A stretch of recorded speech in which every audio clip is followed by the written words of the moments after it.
পরিত্যক্ত একটি রুমে বসে আছে বেশ কিছু ছেলেপেলে। চেয়ারের সাথে বাঁধা অবস্থায় বসা আছে একটি অজানা ব্যক্তি। ব্যক্তি ঠিক চেনা যাচ্ছে না, কেননা তার চেহারার এতটাই ভয়ঙ্কর ও বিভীতিকর অবস্থা হয়েছে যা বলার বাহিরে। মুখ, চোখ, কান, গলা, ঠোঁট সবকিছু দিয়েই রক্ত ছুঁয়ে ছুঁয়ে গড়িয়ে পড়ছে। এতটাই ভয়ঙ্করভাবে মার মেরেছে যে সেই অজানা ব্যক্তিটিকে রুমে বসে আছে সাব্বির, সুমন, শারিফ, জাকের, রাজ আরও বেশ কিছু ছেলেপেলে। তাদের মধ্যে থেকে ব্ল্যাক হায়েনা, তাদের বস, অজানা এক আগন্তুক যার নাম শুনলে মানুষের হার্টবিট স্পন্দন বন্ধ হয়ে যায়। আগন্তুকটির পরনে আছে বেশ দামি কিছু সামগ্রী, এই যেমন ধরুন পাইক কেস, হাতে গ্লাভস, মুখে মাস্ক, পরনে কালো রঙের স্যুট বুট পোশাক, মুখে ব্ল্যাক কালারের একটি সিগারেট, হাতে মদের বোতল। একের পর এক মদ খেয়ে চলেছে সেই অজানা আগন্তুকটি। এভাবে বেশ কিছু সময় চলে যায়। এর মধ্যে ওই অজানা আগন্তুকটি আর বেশ কয়েক প্যাকেট সিগারেট শেষ করে ফেলেছে। সাব্বির, সুমন, শারিফ, জাকের, রাজ সবাই ভয়ে আছে, কেননা তারা জানে এ অজানা আগন্তুকটি একবার খেপে গেলে রক্ষে নেই কারো। আর তাকে দেখে বোঝা যাচ্ছে সে বেশ ক্ষেপে আছে কোনো এক বিষয় নিয়ে। চোখগুলো লাল রক্তবর্ণ ধারণ করেছে। নিজের রাগটাকে কন্ট্রোল করার জন্য হাতে একটা পাঞ্চ বল নিয়ে সেটাকে চাপতে থাকে, যাতে নিজের রাগটাকে নিজের নিয়ন্ত্রণে নিয়ে আসতে পারে। তবুও যেন সেই অজানা আগন্তুকটির রাগটা নিজের কন্ট্রোলে নিয়ে আসতে পারছে না। এভাবে অনেক সময় কেটে যায়। সবাই সেই অজানা লোকটির জ্ঞান ফেরার অপেক্ষায় আছে। এভাবে কিছু মুহূর্ত কেটে যাওয়ার পরে জাকের খেয়াল করে সেই লোকটির হাত পা নড়াচড়া করছে। এটা দেখে জাকের বলে ওঠে, এই তোরা সবাই দেখ, শালার জ্ঞান ফিরেছে। তোরা সব কিছু রেডি কর। জি ভাই, সব কিছু রেডি করা আছে। হালার পুতের জ্ঞান ফিরলেই আমরা সব কিছু এখানে নিয়ে আসব। ওকে ঠিক আছে, তোরা ভাইকে ডেকে নিয়ে আয়। না ভাই, আমি যেতে পারবো না, কারণ ভাইয়ের মেজাজটা গরম আছে। যাকে বলে ইলেকট্রিক 4000 ভোল্টেজ, এই ভোল্টেজে ভাইয়ের কাছে যাওয়া যাবে না, না হলে আমি পুড়ে ছাই। এবার জাকের উল্টো হয়ে মাথা ঘুরিয়ে সাব্বির, শারিফ, রাজ সবার দিকে একবার তাকায়। সবাই ভয়ে মুখ ঘুরিয়ে নিয়েছে। সাব্বির, শারিফ, রাজ মাথা নাড়িয়ে না সূচক জানাচ্ছে, অর্থাৎ তারাও যেতে রাজি হচ্ছে না সেই অজানা আগন্তুকটির সামনে। ভয়ে তাদের হাত পা কাঁপছে, কারণ তারা জানে সেই অজানা আগন্তুকটি কতটা হিংস্র ও ভয়ঙ্কর। একদম ব্ল্যাক হাইনাদের মতো রক্তখেকর ভ্যাম্পায়ার কিং। তাই এবার জাকের আর কোনো কিছু উপায় না পেয়ে সবার দিকে একটা বিরক্তকর দৃষ্টিতে তাকিয়ে চেয়ার থেকে উঠে গুটি গুটি পায়ে এগিয়ে যেতে থাকে সেই আগন্তুকটির দিকে। আগন্তুকটি উল্টো হয়ে মুখে সিগারেট নিয়ে নিকোটিনের ধোঁয়াগুলো বিষাক্ত বাতাসের সাথে মিশিয়ে দিচ্ছে। আগন্তুকটি কোনো কিছু নিয়ে বেশ চিন্তিত। জাকের এবার আগন্তুকটির পিছনে দাঁড়িয়ে মৃদু কণ্ঠে বলে ওঠে, ভাই, শালা নেমুক হারামের বাচ্চাটার জ্ঞান ফিরেছে, আমরা আপনার অপেক্ষায় আছি। জাকেরের মুখে এই কথাটি শুনে চেয়ারে বসে থাকা সেই আগন্তুকটি হাতে থাকা মদের গ্লাসটা হাত দিয়ে চেপে ভেঙে ফেলে এবং ভাঙা গ্লাসের টুকরোগুলো সেই আগন্তুকটির হাতে ঢুকে যায়। রক্ত গড়িয়ে পড়তে থাকে গড়গড় করে হাত দিয়ে, তবুও যেন সেদিকে তার কোনো হেলদোলই নেই। অন্যদিকে জাকের আগন্তুকটির এরকম কাণ্ড দেখে রীতিমতো ভয়ে থরথর করে কাঁপতে শুরু করেছে। হাত পা তার যেন ভয়ে জড়সড় হয়ে গেছে। কি বলবে বা কি করবে কোনো কিছুই বুঝতে পারছে না। আগন্তুকটি এবার বসা থেকে উঠে দাঁড়িয়ে উল্টো হয়ে জাকেরের দিকে ফিরে। জাকের আগন্তুকটির এরকম চেহারা দেখে আরো থরথর করে কাঁপতে শুরু করেছে। আগন্তুকটি এবার কোনো কথা ছাড়াই চলে আসে সেই পরিত্যক্ত বাধা অবস্থায় থাকা সেই লোকটির কাছে। এখন লোকটি পুরোপুরি জ্ঞান ফিরেছে। মিটমিট করে সে চোখ খুলেছে। মাথার উপরে 200 ওয়াটের লালচে রঙের ফিকফাক চিকচাক বাতি জ্বলছে। আবছা আবছা করে চোখ খুলছে সেই আদমরা লোকটি। আগন্তুকটি গুটি গুটি পায়ে সেই লোকটির সামনে এসে উপস্থিত হয়। পেছন থেকে জাকের, সাব্বির, শারিফ, রাজ, সুমন তারা 5 জন মিলে একটি হাই কোয়ালিটির স্পেশাল চেয়ার নিয়ে আসে সেই অজানা আগন্তুকটির জন্য। এবার আগন্তুকটি চেয়ারের উপরে বসে পড়ে। জাকের একটি ব্ল্যাক কালার সিগারেট এনে দেয় সেই আগন্তুকটির হাতে। আগন্তুকটি হাতের ইশারা দেওয়ার সাথে সাথে বাধা অবস্থায় থাকা সেই লোকটির মুখে পানি ছিটা দেয় জাকের। তারপর সেই আগন্তুকটি পুরোপুরি তার সজ্ঞানে ফিরে আসে এবং নিজের সামনে আগন্তুকটিকে দেখে নিজের প্যান্টটাই ভিজিয়ে ফেলেছে, কেননা সে জানে বর্তমানে কার সামনে সে বসে আছে। কথা বলার ভারসাম্যটুকু হারিয়ে ফেলেছে। তবু আমতা আমতা ভয়ের কণ্ঠস্বরে বলে ওঠে, প্লিজ আমায় মাফ করে দাও, আমার ভুল হয়ে গেছে। আমি বুঝতে পারিনি এমন কিছু হয়ে যাবে। আগন্তুকটি এখনো কোনো কথা বলছে না। মুখে একটা হাসি দিয়ে হাতের ইশারায় সবকিছু রেডি করতে বলে। তারপর সেই আগন্তুকটি ইলেকট্রিক্যাল সকল সরঞ্জাম একে একে বক্স থেকে বের করতে থাকে। ৫-৫-১০টা আঙুলে ইলেকট্রিক্যাল তার পেঁচিয়ে দেয়। এটা দেখে চেয়ারের সাথে বাঁধা লোকটি প্যান্টে সবকিছু সেরে ফেলেছে। দুর্গন্ধ সেখানে থাকা যাচ্ছে না। আগন্তুকটি আবারও হাতের ইশারা দেয় পানি এনে পুরোটাকে গোসল করিয়ে দেওয়ার জন্য। আগন্তুকটির কথা মতো তারা ৫ জন মিলে সেটাই করে তারপরে ইলেকট্রিক্যাল শর্ট দেয়। লাগাচ্ছে ছুটাচ্ছে, লাগাচ্ছে ছুটাচ্ছে, এভাবে বেশ কিছু সময় চলে যায়। হাতের 10টি আঙুল পুড়ে গেছে। চেয়ারের বাঁধা অবস্থায় থাকা লোকটি ছটফট করতে থাকে। তার এই আর্তনাদ যেন সেই আগন্তুকের কান পর্যন্ত পৌঁছাচ্ছে না। এতটা ভয়াবহ তীব্রতার যন্ত্রণা দিচ্ছে সেই লোকটিকে। সবকিছু শেষে জাকের বলে ওঠে, বস, ইলেকট্রিক্যাল শর্ট অনেক তো দেয়া হলো, এবার নতুন কোনো পদ্ধতি ইউজ করি। জাকেরের মুখের কথা শুনে আগন্তুকটি এবার চোখের ইশারায় কি যেন একটা আনতে বলে। সাথে সাথে জাকের বলে ওঠে, ওই সুমন, যা গিয়ে লেজার মেশিনটা নিয়ে আয়। আর রাজ আর শরীফ, তোরা মরিচ, আদা, রসুন, পেঁয়াজ, হলুদ তোদের সাথে করে নিয়ে আয়। আর সাব্বির, তুই গিয়ে কাঁচের গুঁড়োগুলো নিয়ে আয়। জাকেরের কথা মতো তারা সেই সামগ্রীর জিনিসগুলো আনতে চলে যায়। চেয়ারে বাঁধা অবস্থায় আধপড়া থাকা লোকটি নীরবে চোখের পানি ফেলতে থাকে, কারণ সে যা করেছে তাতে তার সাথে এমনটা হয় যে প্রাপ্য। অন্যদিকে আগন্তুকটি একের পর এক সিগারেট খেয়েই চলেছে। কিছুক্ষণ পর তারা সবাই মিলে সেই সামগ্রীর জিনিসগুলো নিয়ে আসে সেই আগন্তুকের সামনে। তারপর জাকের একে একে আগন্তুকটির হাতে সব সামগ্রী তুলে দেয়। আগন্তুকটি হাতের ইশারায় বাঁধা অবস্থা থাকা সেই লোকটির মুখে একটি রুমাল ঢুকিয়ে দিতে বলে। জাকের ও আগন্তুকটির কথা মতো রুমাল মুখে ঢুকিয়ে দেয়। সেই আগন্তুকটি বক্স থেকে একটা ধারালো ব্লেড বের করে, যেই ব্লেডটা দিয়ে বাঁধা অবস্থায় চেয়ারের সাথে আধমরা লোকটি সম্পূর্ণ গোটা 2 হাত এক টানে দুভাগ করে ফেলে। ও হ্যাঁ, চেয়ারের সাথে বাঁধা অবস্থায় লোকটির পরিচয় দিতে ভুলে গেছি। ওই লোকটি আর কেউ না, ভার্সিটির প্রফেসর জামাল উদ্দিন। আর জামাল উদ্দিন সাহেবকে তুলে এনেছে কিছু ছেলে পেলে বিশেষ একটা কারণে। কারণটা না হয় কিছুক্ষণ পরেই বলছি। আগে জামাল সাহেবের সাথে ওই আগন্তুকটি কি করছে সেটা শুনে আসি।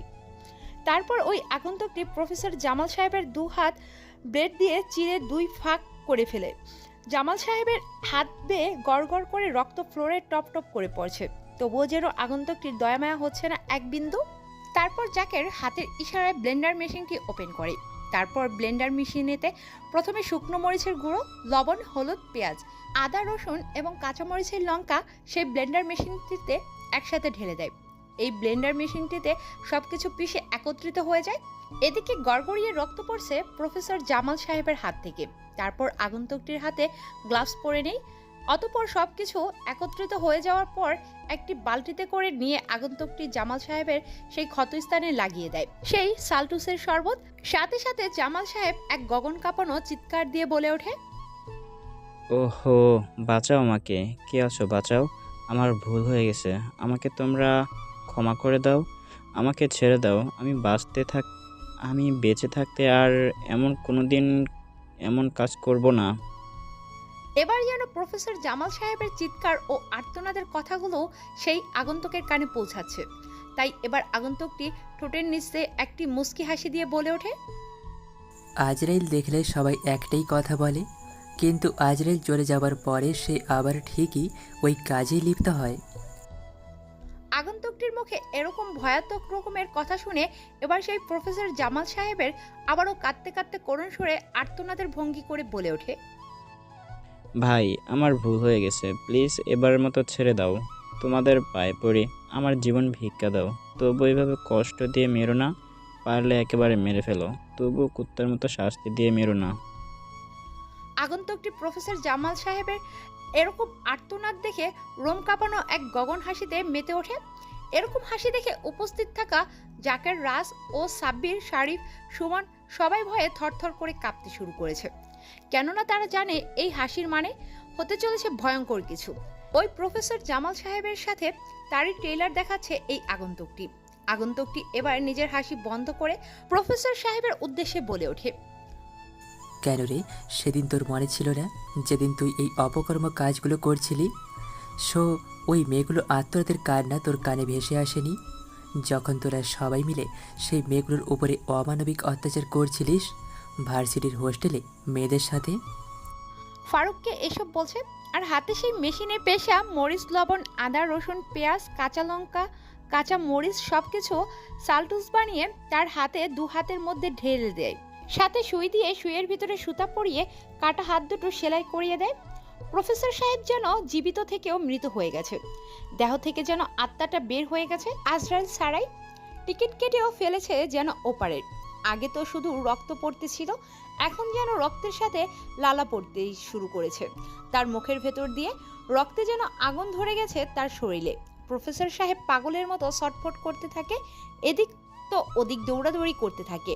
প্রফেসর সাহেবের এরকম পাগলামো দেখে আগন্তুকটি উচ্চস্বরে হাসতে থাকে, কেননা জামাল সাহেবকে এতটাই ভয়ঙ্কর মৃত্যু দেবে যেটা ইতিহাসের পাতায় প্রথমবার রচিত হবে। কিভাবে তাকে কষ্ট দিয়ে মারবে সব পরিকল্পনা করে নিয়ে এসেছে আগন্তুকটি সাথে করে। প্রফেসর সাহেব পাগলের মতো ছটফট করতে থাকে, নিজের হাতগুলো নিজেই ব্লেড দিয়ে চিপতে থাকে, কেননা তার হাতের মধ্যে যে লাল মরিচের গুঁড়ো আর বিভিন্ন সরঞ্জাম দিয়ে সেলাই করে দিয়েছে। সেই ক্ষতস্থানে আবারও জামাল সাহেবই নিজেই নিজের হাতের ব্লেড দিয়ে ক্ষত করে ফেলে। এ যন্ত্রণা থেকে বাঁচার জন্য নিজেই নিজের হাতে ব্লেড দিয়ে টান মারতে থাকে, তবুও যেন তার শরীরে জ্বলন্তি কমছে না। এভাবে দেখতে দেখতে এক পর্যায়ে প্রফেসর সাহেব সেখানে সেন্সলেস হয়ে পড়ে যায়। তার কয়েক মিনিট পর আবারও তাকে চেয়ারে বেঁধে ফেলা হয়, তারপর আবারও তাকে পুনরায় জ্ঞান ফেরা হয়। তারপর সেই আগন্তুকটি আবার বলে ওঠে, তোকে একটা শেষ চান্স দিয়েছি, যদি সত্যি সত্যি বলিস তো তোর নেক্সট পর্বে শাস্তিটা কম হবে, আর যদি ব্যাগরবাই করিস তাহলে খুবই ভয়াবহ হতে চলেছে তোর সাথে। আগন্তুকটির মুখে এই কথা শুনে প্রফেসর জামাল সাহেব বুঝে গেছে তাকে কি প্রশ্ন করা হবে, তাই সে মাথা নাড়িয়ে হ্যাঁ সূচক জানায়। অন্যদিকে সেই আগন্তুকটি তার প্রশ্ন শুরু করে, আমার প্রথম প্রশ্ন, তোর সাথে জড়িত কে কে আছে? আমি জানি তুই একটা চুনোপুটি মাত্র। দ্বিতীয়, তোরা ভার্সিটিতে মেয়েদের হোস্টেলের রাতে তাদের সাথে জোরপূর্বকভাবে শারীরিক সম্পর্কে লিপ্ত হতিস কে কে? এবং কলেজের থেকে দিন দিন মেয়েরা কীভাবে গায়েব হয়ে যাচ্ছে, এইসবের মাস্টার মাইন্ড কে? আগন্তুকটির মুখে এ ধরনের কথা শুনে কোনো কিছুই বলছে না প্রফেসর জামাল সাহেব।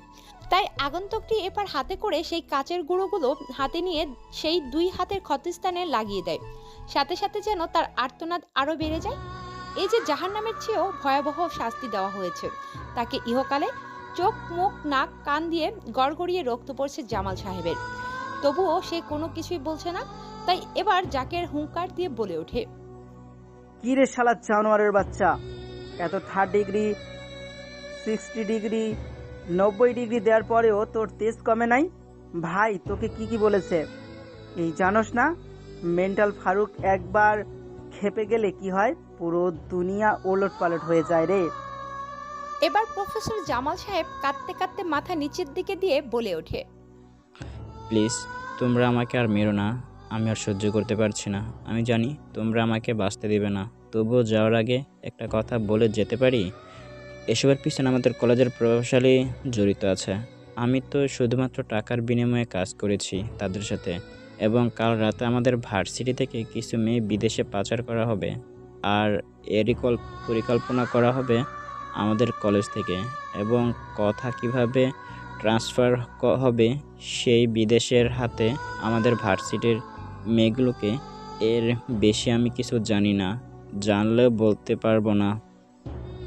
ওকে, ঠিক আছে, তুই যেহেতু বলে দিয়েছিস তাহলে আর কি করি বল। মরতে তো তোকে হবে, কারণ তুই তো অন্যায় করেছিস। এই ফারুকের হাত থেকে আজ পর্যন্ত কোনো অপরাধী বাঁচতে পারিনি, আর তুইও পারবি না। সো গুড বাই, মৃত্যুর জন্য তৈরি হয়ে যা।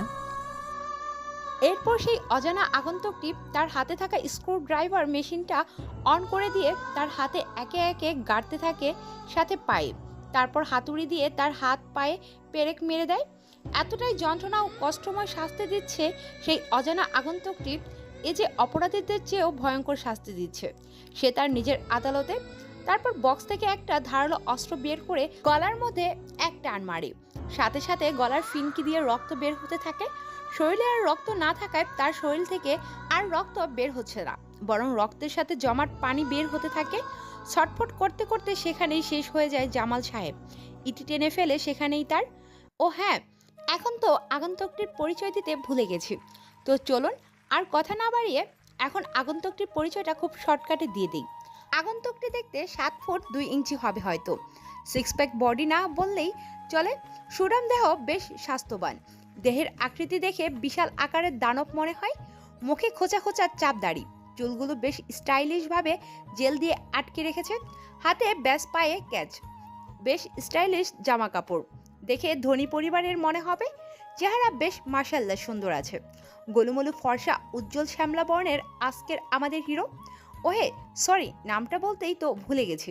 আমাদের আজকের হিরোর নামটা হচ্ছে ফারুক। তবে সবাই এই মেন্টাল ফারুক ফারুক বলেই চিনে যায়। যারা অন্ধকার জগতের বাদশা তারা এক নামে চেনে মেন্টাল ফারুককে, আর এই নামটা শুনলেই তাদের অবস্থা খারাপ। অতপর আগন্তুকটি হাতের ইশারায় বুঝিয়ে দেয় লাশটাকে যেন কলেজের মাঠে ঠিক ভার্সিটির মাঝখানে ফেলে আসে, যাতে সবার চোখ সেদিকেই যায়। জাকের, সাব্বির, রাজ, সুমন, শারিফ তারা 5 জন মিলে হ্যাঁ সূচক জানায়। অতপর আগন্তুকটি সেখান থেকে কালো রঙের সানগ্লাস চোখে দিয়ে বেরিয়ে পড়ে তার অজানা গন্তব্যের উদ্দেশ্যে। গাড়িতে বসে ভাবছে কে হতে পারে এসবের মাস্টার মাইন্ড। আসলে ফারুকের বাবা একজন মন্ত্রী, আর ফারুক মন্ত্রী সাহেবের একমাত্র ছেলে। ওকে চলুন তাহলে আমাদের অতীতটা ঘুরিয়ে আনি। কেন ফারুক প্রফেসর জামাল সাহেবকে মারলো, আর ফারুকই আবার কে? চলুন তাহলে দেরি না করে গল্পে ফেরা যাক। ফারুক ছোট থেকে মারপিট করতে পছন্দ করত। তার বাবা নেতা হওয়ার সত্ত্বেও সে কোনোদিন কারোর সাথে খারাপ ব্যবহার করতো না।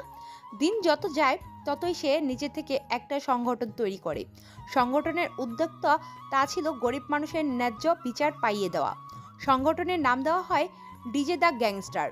আস্তে আস্তে তাদের সাহায্য ও সহযোগিতার হাত বাড়িয়ে দেয় অনেকে। ধীরে ধীরে নামটা বৃদ্ধি পায়, সারা বিশ্বে ছড়িয়ে পড়ে কয়েক বছরের মধ্যে। তবে কেউ জানে না এসবের মাস্টার মাইন্ড কে। সবাই তাকে এক নামে চিনে, ফারুক, মেন্টাল ফারুক। ফারুক নামটা শুনলেই বড় বড় অফিসার সহ ধনী প্রভাবশালী ব্যক্তিদের প্যান্ট ভিজে যায়। তবে ফারুক সহজে কোনো কিছু করে না, আর যেটা করে সেটা সিরিয়াসলি, একেবারেই ডেফিনেটলি করে। সে ছোট থেকেই একটা কথাই সব সময় বলে আসে, তার দলের ছেলেদেরকে বাঁচতে হলে সিংহের মতো গর্জন করে বাঁচতে হবে, কুত্তার মতো ঘেউ ঘেউ করে নয়। 100 জনকে পেছনে রেখে লড়াই করাটাকেই সিংহের লড়াই বলে না, বরং 100 জনের সামনে একাই লড়াই করাটাকে সিংহের লড়াই বলে। এটাই মেন্টাল ফারুকের ক্যারেক্টার। সে দেশ বিদেশে অনেক মাফিয়ার সাথে লড়াই করেছে, আর তাদেরকে প্রতিহত করে আজকে তাদের জায়গাটা মেন্টাল ফারুক ডিজে গ্যাংস্টার নামে পরিচিত পেয়েছে। তবে ফারুকের বাবা মন্ত্রী সাহেব এ বিষয়ে কোনো কিছুই জানে না। ফারুক লেখাপড়া শেষ করে একটা বিজনেস শুরু করেছে। তাদের নিজস্ব একটা কোম্পানি আছে। বলতে গেলে কোটিপতি, ধনপতি, রূপপতি সব। টাকা পয়সার কোনো কমতি নেই, যেমন পাওয়ার তেমনই টাকা। এই ভার্সিটিতে ফারুকের এন্ট্রি নেওয়ার কারণ একটাই, তার বাবার মিথ্যে অপবাদের অপবাদীদের বের করে এবং নিজেদের আদালতে তার বিচার করা। ওকে চলুন তাহলে মন্ত্রী সাহেবের কি এমন ঘটেছিল যার জন্য ফারুক এই ভার্সিটিতে আবার নতুন করে অ্যাডমিশন নিয়েছে ছাত্রের রূপ ধরে। সকালে ঘুম থেকে উঠে মন্ত্রী সাহেব খবরের পেপার পড়ে, আর মিসেস জান্নাত বেগম পরিবারের সবার জন্য সকলের ব্রেকফাস্ট তৈরি করতে লেগে পড়ে। আর আমাদের গল্পের নায়ক সারাদিন অফিসে সময় কাটায়, রাতে কয়েক ঘন্টা অপকর্ম করে রাত 2:30টায় বাড়ি ফেরে। মন্ত্রী সাহেব খবরের পেপার উল্টাচ্ছে, পৌঁছে এমন সময় তার চোখ যায় তার নামে খবরের কাগজে কিছু ছাপা হয়েছে।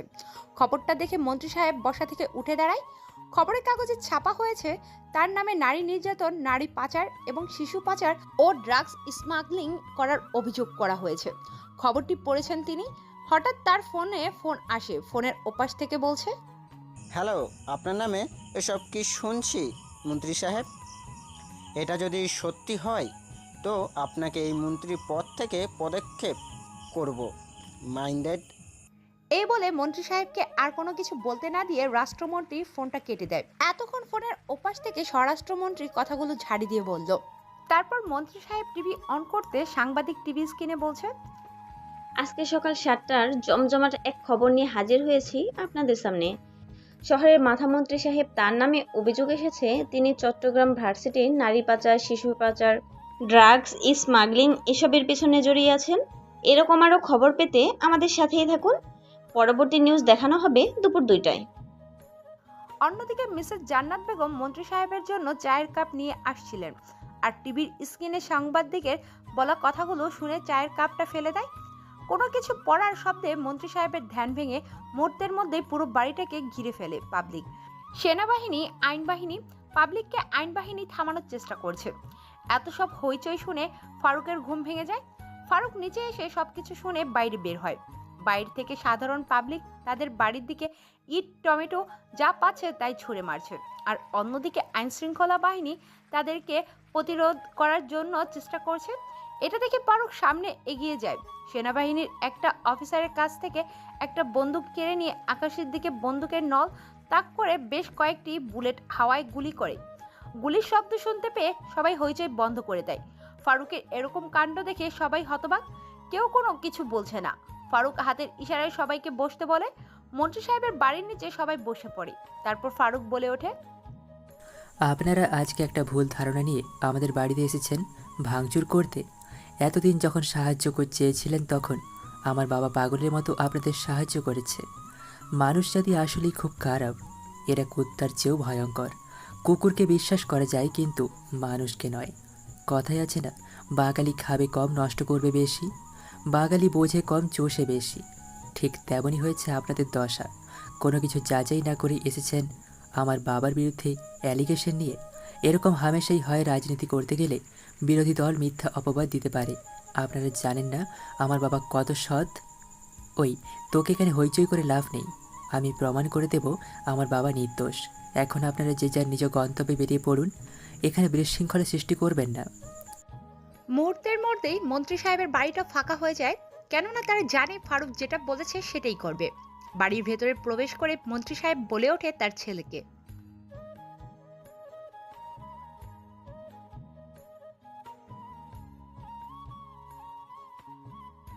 বাবা, আমি আমার লেখাপড়া শেষ করেছি, তোমার ইচ্ছাতে বিজনেস শুরু করেছি। তোমার ইচ্ছাতেই এখন আমার ইচ্ছাই আমাকে চলতে দাও। এরপর ফারুক ড্রয়িং রুম থেকে নিজের রুমে যায়। নিজের রুমে যাওয়ার সাথে সাথে কিছুক্ষণের মধ্যেই তার স্মার্টফোনটি বেজে ওঠে। ফোনটি রিসিভ করে। ফোনের ওপাশ থেকে ব্যক্তিটি বলছে, ভাই, আপনি বর্তমানে কোথায় আছেন? আমাদের এলাকার সমস্যা হয়েছে এবং গোপন সূত্রে খবর পেয়েছি চট্টগ্রাম ভার্সিটি থেকে অবৈধ কাজ কারবার করা হচ্ছে। সেখানকার মেয়েদের ভার্সিটি থেকে মেয়ে পাচার করা হয়েছে এবং রাতে তাদের সাথে খারাপ কিছু করেছে। আমাদের ছেলেপেলে সেখানে স্থানীয়ভাবেই আছে, তাই আমাদের গোপন সূত্রে খবরটা দিয়েছে এবং কিছুদিনের মধ্যেই আমাদের দেশ থেকে কিছু মেয়েকে পাচার করা হবে বিদেশে। ফারুক সবেমাত্র জুসের শরবতের গ্লাসটা হাতে নিয়েছেন শরবত খাওয়ার জন্য। ফোনের ওপাশ থেকে জাকিরের বলা কথাগুলো শুনে গ্লাসটা চেপে ভেঙে ফেলে। কাজগুলো হাতে গেঁথে যায়, তবুও যেন সেদিকে তার কোনো ভ্রুক্ষেপ নেই। এবার ফারুক রাগান্বিত কণ্ঠে বলে ওঠে, এলাকায় যত ছেলেপেলে আছে সবাইকে সতর্ক থাকতে বল, সাথে পুরো ভার্সিটিটাকে ঘিরে ফেলতে, এবং আমার কিছু ছেলেপেলেকে সেখানে ভর্তি করে দে। ইনফরমেশন যেন আমাকে এনে দেয়, তারপরেই আমি অ্যাকশন নেব। তুই তো জানিস আমি এমনি এমনি কোনো কাজ করি না, আর যেই কাজটা করি সেটা না করা অবধি পর্যন্ত তাকে ছাড়ি না। ওকে, ঠিক আছে ভাই, আমি আপনার কথা মতো সবকিছু রেডি করছি। এই বলে জাকির ফোনটা কেটে দেয়। তারপর ফারুক ফ্রেশ হয়ে খাওয়া দাওয়া করে বেরিয়ে পড়ে তার অফিসের উদ্দেশ্যে। এভাবে কেটে যায় একদিন। পরের দিন অফিসে বসে আছে ফারুক, তখনই জাকিরের ফোন আবার পায় সে। ফোনের ওপাশ থেকে জাকির বলছে, হ্যালো ভাই, খবর একদম পাক্কা আছে, আপনি আসতে পারেন চট্টগ্রাম, আমরা সব ব্যবস্থা করছি। ওকে, ঠিক আছে। তারপর ফারুক ফোন কেটে দেয়। তার দুদিন পর ফারুক চট্টগ্রাম ভার্সিটিতে ভর্তি হওয়ার উদ্দেশ্যে রওনা দেয়। আর চট্টগ্রাম আসার পর কি হলো সেটা তো এতক্ষণ শুনলেন। আপনাদের সাথে কথা বলতে বলতে চলে এসেছে তার নিজ গন্তব্যে। ফারুকের এখানে একটা কোম্পানি আছে, আর্কিভেল ইন্ডাস্ট্রিজ। তার নিজের একটি বাড়ি আছে, সেই বাড়িতে ফারুক উঠেছে। আপনাদের সাথে কথা বলতে বলতে গাড়ি নিয়ে আসে তার বাড়িতে। বাড়িতে ঢুকে সোজা গা এলিয়ে দেয় বিছানায়। এখন রাত বাজে 3টা। অন্যদিকে জাকির, সাব্বির, শারিফ, রাত, সুমন তারা 5 জন মিলে প্রফেসরের লাশটাকে টুকরো টুকরো করে প্লাস্টিকের প্যাকেট করে লাশটিকে নিয়ে ভার্সিটির মাঝখানটায় ফেলে চলে আসে। পরের দিন সকালে পাখির কিচিরমিচির, মানুষের সমাগম, গাড়ির যানবাহন সবকিছু মিলে ফারুকের ঘুম ভেঙে যায়। ঘুম থেকে উঠে কফি খেতে খেতে নিচে নামে। তখনই দেখে জাকির, সুমন, সাব্বির, শারিফ, রাজ একে অপরের হইচই করে হাসছে। এটা দেখে ফারুক তাদেরকে জিজ্ঞেস করে, কিরে, পাগল হয়েছিস নাকি তোরা সব? পাগলের মতো দাঁত কেলিয়ে হাসছিস কেন? পেছনে সবাই তাকিয়ে দেখে তাদের পেছনে দাঁড়িয়ে আছে ফারুক। ফারুককে তাদের পেছনে দাঁড়িয়ে থাকতে দেখে মুহূর্তের মধ্যেই তাদের হাসি থেমে যায়। সবাই বসা থেকে উঠে দাঁড়ায়। সুমন কফি খাচ্ছিল। ফারুকের গলার স্বর শুনতে পেয়ে কফিটা গলায় আটকে যায়। খক খক করে কাশতে শুরু করে। শারিফ আচমকা ফারুকের কণ্ঠ শুনতে পেয়ে চমকে ওঠে, কেননা তারা ফারুককে ভীষণ ভয় পায়। একমাত্র শুধু কথা বলতে পারে জাকের। বাকি চারজন তেমন ফারুকের সাথে ভয়ে কথা বলে না, শুধু তার আদেশগুলো পালন করে। এবার সবাই জড়সড় হয়ে আছে চারজনের মধ্যে, কেউ কোনো কিছু বলছে না দেখে জাকের এবার বলে ওঠে, আসলে ভাই তেমন কিছু না, কালকে যে মার্ডারটা করলেন চট্টগ্রাম আসতে না আসতেই সেই মার্ডারের নিউজ দেখাচ্ছে টিভিতে। সাংবাদিক বলেছে এটা কোন স্টুডেন্টের কাজ। তাই তো, কি খবর দেখাচ্ছে শুনি, অন কর তো ভিডিওটা। জাকের এবার ফারুকের কথা মতো ভিডিওটা অন করে। ভিডিও অন করতে দেখে সাংবাদিক টিভির ওপাশ থেকে বলছে, আজকের ব্রেকিং নিউজ জমজমাট এক খবর নিয়ে হাজির হয়েছি আমি, Mrs Sweety Chowdhury. Breaking news নিয়ে আপনাদের সামনে আজকের জমজমাট খবর হচ্ছে, চট্টগ্রাম ভার্সিটির কেউ বা কারা প্রফেসর জামাল সাহেবকে নৃশংসভাবে হত্যা করেছে। এতটা নৃশংসভাবে হত্যা করেছে যে তার শরীর খণ্ড খণ্ড হয়ে গেছে। শরীরে ইলেকট্রিক্যাল শকটি দেওয়া হয়েছে, সাথে তার দুটো হাত ছিঁড়ে সেখানে বিভিন্ন প্রকার কাঁচামাল জাতীয় দ্রব্য শরীরে ঢালা হয়েছে, যার কারণে শরীরের অধিকাংশ মাংস ও রক্ত পানিতে পরিণত হয়ে গেছে এবং পচন ধরতে শুরু করেছে। কী করেছে, কেন করেছে, কারা করেছে, কোনো কিছুই বের করতে পারছে না। তারা তাদের মতো তাদের তাণ্ডব চালিয়েই যাচ্ছে। তবে আমরা এখন আমাদের সামনে মিস্টার আকবর আলী, ইন্সপেক্টর আকবর আলী সাহেবের কাছ থেকে কিছু ইনফরমেশন নেব। তো স্যার বলুন, আপনারা তদন্ত করে কি বুঝলেন? এটা ভার্সিটির ছাত্রদের কাজ নাকি বাইরের কোনো ষড়যন্ত্রের কাজ, যা আগে থেকেই শত্রুতা ছিল প্রফেসর জামাল সাহেবের সাথে? তার হত্যার প্রতিশোধ নিয়েছে তাকে হত্যা করে, এতে আপনার কি বক্তব্য? ইন্সপেক্টর এতক্ষণ লাশের তদন্ত করছিল।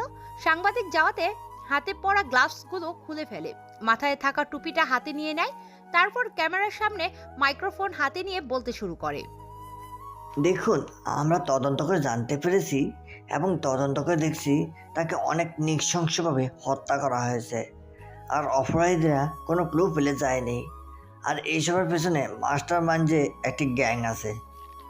ইন্সপেক্টর আকবর আলীর মুখে গ্যাং কথাটা শুনে উপস্থিত থাকা সবাই হতবাক। এই কথা শুনে সাংবাদিক সুইটি ইন্সপেক্টর আকবর আলীর কথাটাকে টেনে ধরে বলে ওঠে, গ্যাং? এই মার্ডারের সাথে তার মানে কোনো গ্যাং জড়িত আছে? আপনি এটাই বোঝাতে চাচ্ছেন? আগে তো আমাকে বলতে দিন, আপনারা যদি সব কিছু জানেন তাহলে আমার কাছে কেন জানতে এসেছেন? সরি স্যার, আপনি বলুন। হ্যাঁ, গ্যাং প্রফেসর সাহেবকে মারার পেছনে গ্যাং জড়িত আছে, আর এই গ্যাং সহজে কারো প্রাণ নেয় না। নিশ্চয় প্রফেসর সাহেব এমন কোনো কাজে জড়িত ছিল যেটা তার উচিত ছিল না, এবং এই গ্যাং খবর পেয়ে এই শহরে চলে এসেছে। নাম কি এর? বিস্তারিত কিছু আমাদের বলুন, আমরা দর্শকের কাছে পৌঁছে দেওয়ার চেষ্টা করব। ও হ্যালো, এটা কোনো সিনেমা শুটিং চলছে না, এখানে মারার তদন্তের রিপোর্ট আমি আপনাদেরকে বলছি, তাই আমাকে পুরোটা বলতে দিন। এটা বলছিলাম, এই গ্যাংয়ের নাম হচ্ছে ডিজে গ্যাংস্টার। এই গ্যাংয়ের মালিককে বা কি তার পরিচয় আমরা কোনো কিছুই আজ পর্যন্ত বের করতে পারিনি, তবে তদন্ত চলছে। আর একটি বিশেষ খবর হচ্ছে, এই গ্যাং যখন এই শহরে এসেছে তার মানে আপনারা ধরে নিন এখান থেকে চট্টগ্রাম শহরের লাশের কারখানা শুরু হয়েছে, কারণ এই গ্যাং যেখানে গেছে সেখানে ধ্বংস ছাড়া কোনো কিছুই শুরু করেনি। আর এই খনিটি হচ্ছে মাস্টার মাইন্ড গেমার। এর থেকে আপনারা সাবধানের সতর্ক থাকবেন। আমি এতটুকু আপাতত জানি, আর পরবর্তীতে আপনাদের জানানো হবে কোনো খবর পেলে। এই ছিল আসল খবর প্রফেসর সাহেবের হত্যার পিছনে। তার মানে প্রফেসর সাহেব নিশ্চয়ই এমন কোনো কাজে জড়িত ছিল যেটা খবর পেয়ে গ্যাংস্টাররা এখানে উপস্থিত হয়েছে এবং এ শহরে চলে এসেছে তাদের রাজত্ব করার জন্য। তবে কি এ শহরের রূপ পরিবর্তন হতে চলেছে? পরবর্তী নিউজ দেখানো হবে সন্ধ্যা 7টায়, এবং আমাদের ফেসবুক পেজ সকল রকমের আপডেট পেতে পেজটি ভিজিট করুন .com BWW.com দেশ, অথবা আমাদের দেশ টিভিতে দেখতে পারেন আমাদের সকল ধরনের আপডেট খবর। ধন্যবাদ সবাইকে এতক্ষণ পাশে থাকার জন্য। নতুন খবর নিয়ে আসতে চলেছে 7টার দিকে। এই খবর দেখছিল সারা ভার্সিটির বাসিন্দারা চট্টগ্রাম এলাকাতে। হইচই পড়ে গেছে চট্টগ্রাম ভার্সিটির প্রফেসরকে মেরেছে কোনো এক গ্যাংস্টার। পেপার, পত্রিকায়, ইউটিউবে, ফেসবুকে, ইনস্টাগ্রামে, হোয়াটসঅ্যাপে, টিকটকে হইচই মাতিয়ে তুলেছে এই খবরটি সারা বিশ্বে। এই খবরটা দেখছিল এতক্ষণ জাকের, সাব্বির, শারিফ, রাজ, সুমন, তাদের সাথে যোগদান করেছে গ্যাংস্টার ফারুক। ফারুকের আজকের ভার্সিটির প্রথম দিন। ফারুক টিভিতে দেখানো খবরটি দেখে মন মাতানো এক পৈশাচিক হাসি দিয়ে বেরিয়ে পড়ে ফ্রেশ হওয়ার উদ্দেশ্যে। অন্যদিকে তারা 5 জন মিলে সবকিছু ব্যবস্থা করছে ভার্সিটিতে যাওয়ার জন্য। ফারুক রেডি হয়ে নিচে আসে গাড়িতে করে বেরিয়ে পড়ে অফিসের উদ্দেশ্যে। অফিসের কিছু ফাইল বুঝিয়ে দিয়ে ম্যানেজারকে চলে আসে রেস্টুরেন্টে। সেখানে হালকা পাতলা কিছু খেয়ে বেরিয়ে পড়ে তাদের 5 জনকে নিয়ে। আবার ভার্সিটির উদ্দেশ্যে খানিকটা ভার্সিটির সামনে গিয়ে পরনে থাকা বেশভূষা পোশাক আশাক পরিবর্তন করে পায়ে হেঁটে ভার্সিটির উদ্দেশ্যে রওনা দেয়। প্রায় 2 মিনিট পায়ে হেঁটে ভার্সিটির মাঠে উপস্থিত হয়। পরনে আছে একটা স্মার্ট ড্রেস, চোখে সাদা রঙের স্টুডেন্টদের পাত্তা দেওয়া মোটা ফ্রেমের চশমা, পায়ে হালকা দামি শু বা জুতা, কাঁধে মেয়েদের মতো অ্যানজিওর একটা ব্যাগ ঝোলানো। গুটি গুটি পায়ে এগিয়ে যাচ্ছে মাঠের মৃদু পথ ধরে। খানিকটা পথ যেতেই তার কানে কিছু কথা ভেসে আসে। তাই সে পিছনে ঘুরে দেখতে পায় একটি মেয়ে তার দলকে নিয়ে বেশ বেধড়কভাবে একটি নিরপরাধ ছেলেকে মারছে, তাও আবার ক্রিকেটের ব্যাট দিয়ে। একের পর এক বেধড়কভাবে পেটাচ্ছে সেই ছেলেটিকে। ফারুক এটা দেখে সেখানে থমকে দাঁড়ায়। অন্যদিকে মেয়েটির বন্ধুবান্ধবরা চারদিকে ঘিরে রেখেছে সেই ছেলেটিকে, বারবার বলছে, আপু প্লিজ এবারের মতো আমাকে ছেড়ে দিন, আমার ভুল হয়ে গেছে, আমাকে মাফ করে দিন। ছেলেটির এরকম করুণ অবস্থা দেখে এবার সেই মেয়েটি হাসতে হাসতে বলে ওঠে, তোর ভুল হয়েছে, তুই জানিস না বড়দের সম্মান করতে হয়? তোর কত বড় সাহস, তোর সামনে সিনিয়ররা দাঁড়িয়ে আছে, তুই সালাম না দিয়ে চলে যাচ্ছিলিস। আপু আমার ভুল হয়ে গেছে, সত্যি এবারের মতো আমাকে ছেড়ে দিন। এরপর থেকে যখনই দেখবো তখনই সালাম দেব, তবুও আর মারবেন না, আমি আর মার সহ্য করতে পারছি না। তবুও একের পর এক ক্রিকেট ব্যাট দিয়ে ছেলেটির পায়ে মারতে থাকে রানী। ওহে রানীকে চলুন তাহলে পরিচয়টা সেরে নিই। রানী হলো আজকে আমাদের এই গল্পের নায়িকা। বদমেজাজি রাগী একটা মেয়ে, দেখতে বেশ মায়াবী সুন্দর মাশাআল্লাহ, কিন্তু 1 নম্বরে বদরাগী, কথায় কথায় হুমকি দেয়, সাথে তো অহংকার আছে। দেখতে ডানাকাটা পরি, মায়াবী চোখ, চোখের ভুরুগুলো টানা টানা, কাজল কালো মায়া তার চুলের কেশ, ঠোঁটগুলো অসম্ভব গুলুমুলু, টকটকে সাদা উজ্জ্বল ফর্সা, হাইটটা 5 ফুট 2 ইঞ্চি, পরনে চাকচিক্য পোশাক আশাক, বেশ বডি ফিটনেস দেহ। আমাদের গল্পের নায়িকার বাবা ব্যবসায়ী সমিতির সভাপতি, তাই তো তার অহংকার বেশি, কথায় কথায় টাকার বাহার দেখায় বেশি, মানুষকে মানুষ বলে গণ্য করে না। এইটাই হলো নিত্যদিনের কাজ। কলেজের ছাত্রছাত্রীদের অকারণে র্যাগিং করা, কলেজে ঝামেলা করা, নিজের পাওয়ার খাটা। সে যেমন তার বন্ধুরাও তেমন। এসব দেখছিল দূর থেকে আমাদের গল্পের নায়ক ফারুক, যাকে আমরা মেন্টাল ফারুক বলে চিনি সবাই। এবার রানী যখনই ব্যাটটা উঠিয়ে আবার আঘাত করতে যাবে, ঠিক তখনই পেছন থেকে কেউ একজন রানীর হাত থেকে ব্যাটটা টেনে ধরে। হ্যাঁ, আপনারা ঠিকই ধরেছেন, সেটা আর কেউ না, ফারুক। ফারুক ওই রানীর হাতটা থেকে ব্যাটটা কেড়ে নেয়। এটা দেখে রানী পেছনে ঘুরে ফারুককে দেখে বলে ওঠে, কে রে তুই? আমার হাত থেকে ব্যাগটা কেড়ে নেওয়ার সাহস তোর কি করে হয়? তুই জানিস না এই রানী যখন কাউকে র্যাগিং দেয় তার মাঝখানে নাক গলানো নিষেধ আছে? ফারুক এবার রানীর কথা শুনে বেশ হাসতে থাকে, নিজের মনের মতো করে হাসতে হাসতে বলে ওঠে, হ্যাঁ, আমার নাম ফারুক, এই ভার্সিটির আমি স্টুডেন্ট। আর কিছু জানার আছে আপনার? ফারুকের এরকম কথা বলা দেখে রানীর বন্ধু বান্ধবরা খেপে যায়। তার সাঙ্গপাঙ্গরা বলে ওঠে, তাদের মধ্য থেকে একটি ছেলে, কিরে তুই এত সাহস কোথা থেকে পাস যে তুই মুখে মুখে তর্ক করিস, তাও আবার এই কলেজের রানীর সাথে? তুই জানিস না রানীকে? রানা নামের ছেলেটির মুখে এরকম কথা শুনে ফারুক যে আবারও মাতাল করা একটা হাসি দিয়ে ওঠে, মুস্কি একটা হাসি দিয়ে বলে ওঠে, তাই নাকি? সে এমন কে যে তাকে ভয় করতে হবে, তাও আবার তার মুখে মুখে কথা বলতে হলে পারমিশন লাগবে? তো স্যার না ম্যাডাম? ফারুকের মুখে এরকম কথা শুনে রানী এবার রেগে ফেটে যাচ্ছে। সাদা রঙের মুখটা যেন লাল টমেটোর মতো হয়ে গেছে, চোখগুলো আগুনের গোলার মতো হয়ে গেছে, চোখের পাপড়িগুলো যেন ঝলসে পড়ছে। এতটাই রেগে গেছে ফারুকের কথা শুনে। এবার রানী কোনো কথা ছাড়াই ফারুকের শার্টের কলার ধরে হ্যাসকা সামনে টান দেয় আর বলে ওঠে, এই ফকিন্নির বাচ্চা, কে তুই? জানিস তুই কার সাথে কথা বলছিস? আমি কে তুই জানলে তো প্যান্টে হিসু করে ফেলবি। তোর কি যোগ্যতা আছে আমার সাথে কথা বলার? তুই জানিস আমার বাবা এই শহরের বিজনেস সভাপতি, আর তুই তার মেয়ের সাথে করছিস বেয়াদবি? রানীর মুখে ফারুক একথা শুনে মনে মনে হাসতে হাসতে বলে ওঠে, আরে ফকিরনি ঘরের ফকিরনি, সাধারণ একটা সভাপতি মেয়ে হয়ে এত অহংকার! আর তুই যদি জানতিস আমি কে, তাহলে তো মনে হয় শরীরে তোর কাপড়ই থাকতো না। ফারুককে এভাবে চিন্তিত থাকতে দেখে রানী এবার ফারুকের পায়ে এসে ক্রিকেট ব্যাটটা দিয়ে একটা বাড়ি মারে। সাথে সাথে ব্যাটটা ভেঙে দুখণ্ড হয়ে যায়। ব্যাটটা দুদিকে ছিটকে গিয়ে পড়ে, কিন্তু এদিকে ফারুকের কোনো টনক নড়ে না। এটা দেখে সবাই আশ্চর্য, সবাই অবাক হয়ে তাকিয়ে আছে তাদের দিকে। এজন্য এক সিনেমার শুটিং চলছে ক্যামেরার সামনে, আর নায়ক নায়িকা তাদের স্ক্রিপ্টে রোল দিচ্ছে। সবাই হাঁ করে তাকিয়ে আছে, কি হচ্ছে এখানে কেউ কিছুই বুঝতে পারছে না। এবার রানী আরেকটা ধাক্কা দিয়ে বলে ওঠে, কাজটা তুই ভালো করলি না। প্রথম দিন এসে এই রানীর সাথে ঝামেলা করলি। এই রানী কি জিনিস সেটা বোঝাবি তোকে সময় হলে। You understand the better understand. এটা দেখে রানী তার দলবলকে নিয়ে সেখান থেকে চলে যায়। কেননা রানী চারদিকে তাকিয়ে দেখে তাদের দিকে সবাই হাঁ করে তাকিয়ে আছে।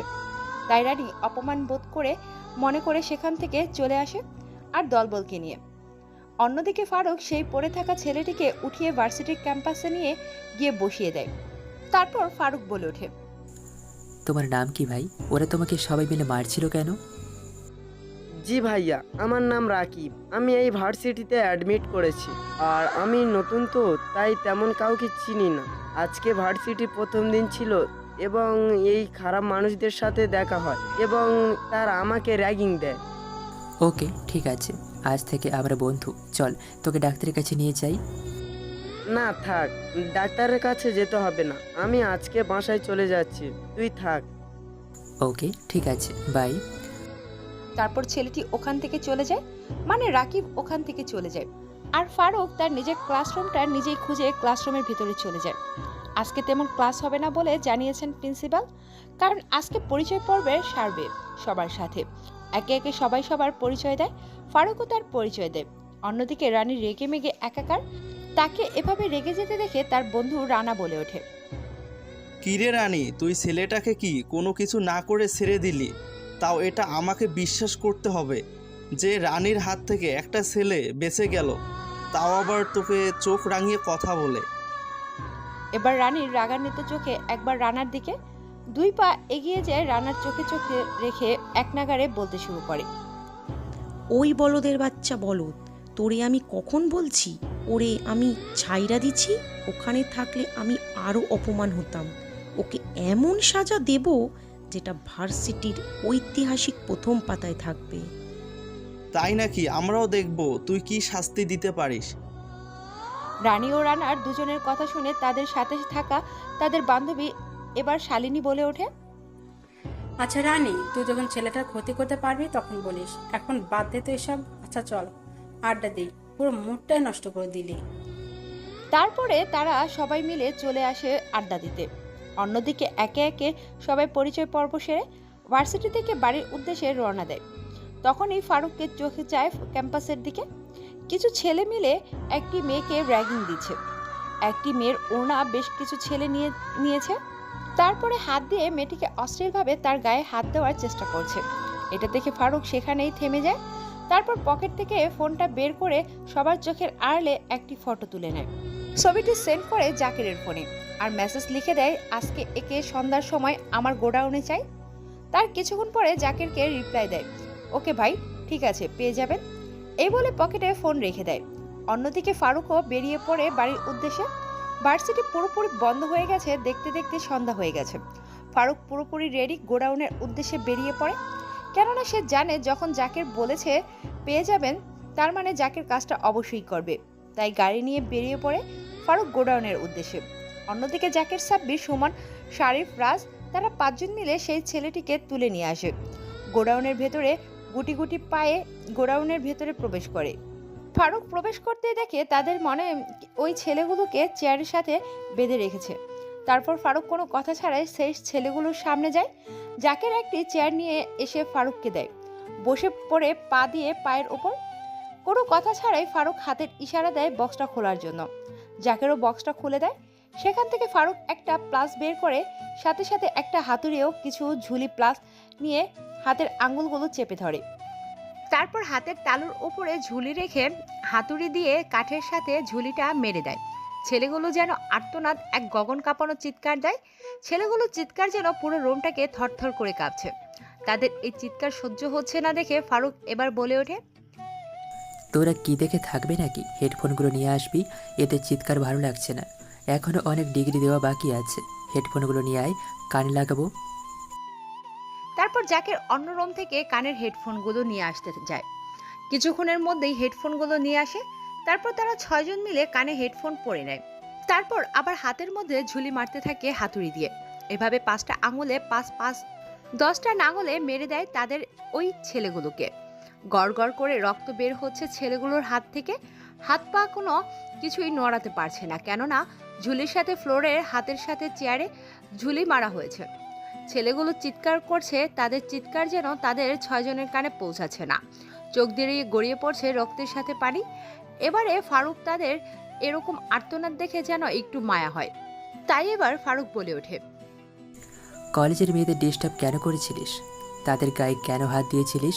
প্রতি রাতে মেয়েদের সাথে ডেটিংয়ে কে যেত? তোদের লিডার কে? এবার ছেলেগুলো বেশ ঘাবড়ে যায়। ছেলেগুলো কি করবে কোনো কিছু ভেবে পায় না, কেননা এখানে সত্যি বললে এরা হয়তো ছেড়ে দেবে, বাইরে গেলে তাদের মৃত্যু নিশ্চিত। আর এখানে মিথ্যে বলে এদের হাতে তাদের মৃত্যু নিশ্চিত। ছেলেগুলো কি করবে কি বলবে কোনো কিছুই ভেবে পায় না, এক নাগাড়ে কেঁদে চলছে। ফারুক তাদের এরকম অবস্থা দেখে আবারও প্লাস বের করে হাতের নখ কেটে নিতে যাবে, ঠিক তখনই তাদের মধ্যে থেকে ফয়সাল নামের একটি ছেলে বলে ওঠে, ভাইয়া এবারের মতো আমাদের ছেড়ে দিন প্লিজ, আমরা আসলে এর কিছু জানি না। আসলে এসবের লিডার হচ্ছে আমাদের কলেজের বিপি জিসান। সে কলেজে গিয়ে প্রতি রাতে মেয়েদের সাথে জোরপূর্বকভাবে শারীরিক সম্পর্ক করে, তাও আবার হোস্টেলের মেয়েদের সাথে। ছেলেগুলো এসব বলছে আর অঝরে কাছে। ছেলেগুলোর এরকম কান্না তবুও যেন মায়া হচ্ছে না ফারুক ও তার দলবলের। এবার ছেলেটি থামে। রেহান নামের অপর ছেলেটি বলে ওঠে, জি ভাইয়া, আমরা এসবের কোনো কিছুই জানি না। আমরা শুধু তার সঙ্গে সঙ্গ দিই। সে মেয়েদের সাথে ব্যবসা করে, তার বন্ধু বান্ধবরা এসব করে। ছেলেগুলো যতই কথা বলছে ততই ফারুক রেগে একাকার হচ্ছে। ফারুক যেন এখন নিজেই নিজের মধ্যে নেই, ভয়ঙ্কর এক দানব রূপ ধারণ করেছে। ফারুক এখন তাকে বেশ হিংস্র মনে হচ্ছে। তারপর ফারুক নিজের রাগটাকে কন্ট্রোল করার জন্য স্পঞ্জের একটি বল হাতে নিয়ে চাপতে থাকে। নিজের রাগটাকে অনেকটাই নিজের কন্ট্রোল নিয়ে এসে ছেলেগুলোর উদ্দেশ্যে আবার বলে ওঠে, আমি খবর পেয়েছি ভার্সিটির কিছু মেয়েকে পাচার করা হবে।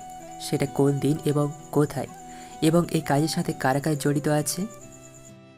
জি ভাইয়া, এগুলোকে আজকে পাচার করা হবে। আমাদের কলেজের হোস্টেলে কিছু মেয়ে, আর এসবের পিছনে সম্ভবত জিসান ভাইয়ের হাত আছে। জি ভাইয়া, এবারের মতো আমাদের প্লিজ ছেড়ে দিন। আমরা আমাদের ভুল বুঝতে পেরেছি। আমরা যা জানি সবই আপনাকে বলে দিয়েছি। ওকে, তোদেরকে ছেড়ে দেবো, তবে একটা শর্ত। তোরা বলতো, তোরা কি ওই মেয়েদের সাথে কোনোদিন শারীরিক সম্পর্কে লিপ্ত হসনি? তাদের অবৈধ কাজে সাহায্য করিসনি? জি ভাইয়া, মেয়েদের সাথে আমরা অসভ্যতামি করেছি। কিরে, তুই মুখ বন্ধ করে আছিস কেন? জি ভাইয়া, মেয়েগুলোকে আমি ভোগ করেছি এবং তাদের কাজে সাহায্য করেছি। এই কথাটা বলা শেষ হতে না হতেই ফারুক তার পাশে থাকা বক্সটা থেকে একটা চাইনিজ কোরাল নিয়ে চোখের নিমিষেই কলা গাছের মতো এক কোপে তাদের শরীর থেকে আলাদা করে ফেলে। তাদের মাথা দুটো ছিটকে গিয়ে পড়ে অনেকটা দূরে। মাথা কেটে দেহটা চেয়ারের সাথে ফ্লোরে পড়ে যায়। মুহূর্তের মধ্যে পুরো ফ্লোরটা রক্তে লাল হয়ে গেছে। রক্তের স্রোত বয়ে যাচ্ছে তাদের দুজনের শরীর থেকে। এবার ফারুক হাসতে হাসতে বলে ওঠে, সারা জানুয়ারির বাচ্চাগুলো নিজেরাই পাপ করেছে, আর এখন পাপ থেকে বাঁচার জন্য বাবা বলছে লাশগুলোকে কলেজের মাঠে ফেলে দিয়ে আসবি। ফারুকের এবার হিংস্র রেগে দেখে সেখান থাকা তার 5 জন কেউ কোনো কিছু বলছে না, মাথা নাড়িয়ে হ্যাঁ সূচক জানায়। তারপর ফারুক সেখান থেকে চলে যায় গাড়ি করে আবার তার নিজ গন্তব্যে। অন্যদিকে তারা 5 জন মিলে সেই লাশগুলোকে টুকরো টুকরো করে আবার বস্তায় পরে ফেলে আসে কলেজের মাঠে। পরের দিন সকালে আজকেও সাংবাদিক টিভিতে একই খবর দেখাচ্ছে। সাংবাদিক বলছে, এই এপিসোডে আজকে আর একটি নতুন খুন করা হয়েছে। দুটি ছেলেকে নির্মমভাবে হত্যা করা হয়েছে। শরীর থেকে মাথাগুলো আলাদা করা হয়েছে এবং পুলিশ জানিয়েছে এর পিছনে ডিজে গ্যাংয়ের হাত আছে। তবে কি সত্যি এই শহরের রূপ পরিবর্তন হতে চলেছে? সাথে সঙ্গেই থাকুন, পরবর্তী নিউজ দেখানো হবে দুপুর 2টায়। পুরো কলেজে হইচই তাণ্ডব বেঁধে গেছে। কেউ কোনো কিছুই বুঝতে পারছে না এসবের পেছনে আর কে আছে। সবাই এখন থেকে আতঙ্কে পড়ে গেছে। কলেজের পরপর তিনটা মার্ডার হয়েছে, কেউ কোনো কিছু বুঝতে পারছে না, সবাই বেশ আতঙ্কে আছে। জিসান ভয়ে একাকার, তার দলের ছেলেদেরকে কে বা কারা মেরেছে এটা ভেবে কেমন যেন জিসানের মনে ভয় ঢুকে গেছে। নেক্সট পালা হয়তো সে, কেননা যেভাবে একে একে সবাইকে মারতে ধরছে তাতে এই কলেজে কারোর রেহাই নেই, সেটা সে বেশ ভালো করেই বুঝতে গেছে।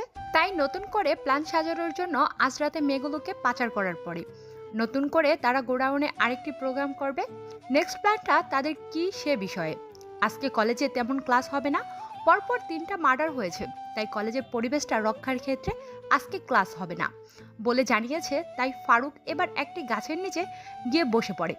কালকের সেই ছেলেটি ফারুককে একা বসে থাকতে দেখে তার কাছে এসে বলে ওঠে, কি রে বন্ধু, কি অবস্থা, কেমন আছিস? কলেজে এইসব কি শুরু হয়েছে বলতো শুনি। কেউ বা কারা কলেজের ছেলে পেলেদের নৃশংসভাবে হত্যা করছে? আরে ওসব বাদ দে, ওদিকে তোর মাথা না ঘামালেও চলবে। তুই লেখাপড়া করতেছিস, সেদিকে মন দে। এভাবে তারা দুজনে আড্ডা দিতে থাকে। তারা বেশ কিছু সময় পরে ফারুকের পকেটে থাকা ফোনটি বেজে ওঠে। ফোন বের করে দেখতে পায় তার মা জান্নাত বেগম ফোন করেছে। তাই এবার ফোন রিসিভ করে বলে ওঠে, আসসালামু আলাইকুম আম্মু, কেমন আছো? আর বাবা কেমন আছে? ওয়ালাইকুম আসসালাম। জি আলহামদুলিল্লাহ, আমরা সবাই ভালো আছি। তুই কেমন আছিস? জি আলহামদুলিল্লাহ, আমিও ভালো আছি আম্মু। বাড়ি কবে আসবে? তোকে ছাড়া বাড়িটা পুরো ফাঁকা ফাঁকা লাগছে। জি আম্মু, মিশন শেষ হলে কিছুদিনের মধ্যে বাসায় ব্যাক করব। মিশন শেষ করে আসবি মানেটা কি? আমি কোনো কিছু শুনতে চাই না। তুই যে কলেজে ভর্তি হচ্ছিস সেই কলেজে একের পর এক মানুষের লাশ পাওয়া যাচ্ছে। তুই দ্রুত বাসা ব্যাক কর। জান্নাত বেগমের কথা শুনে ফারুক এবার একটা রহস্যময় মুস্কি হাসি দেয়।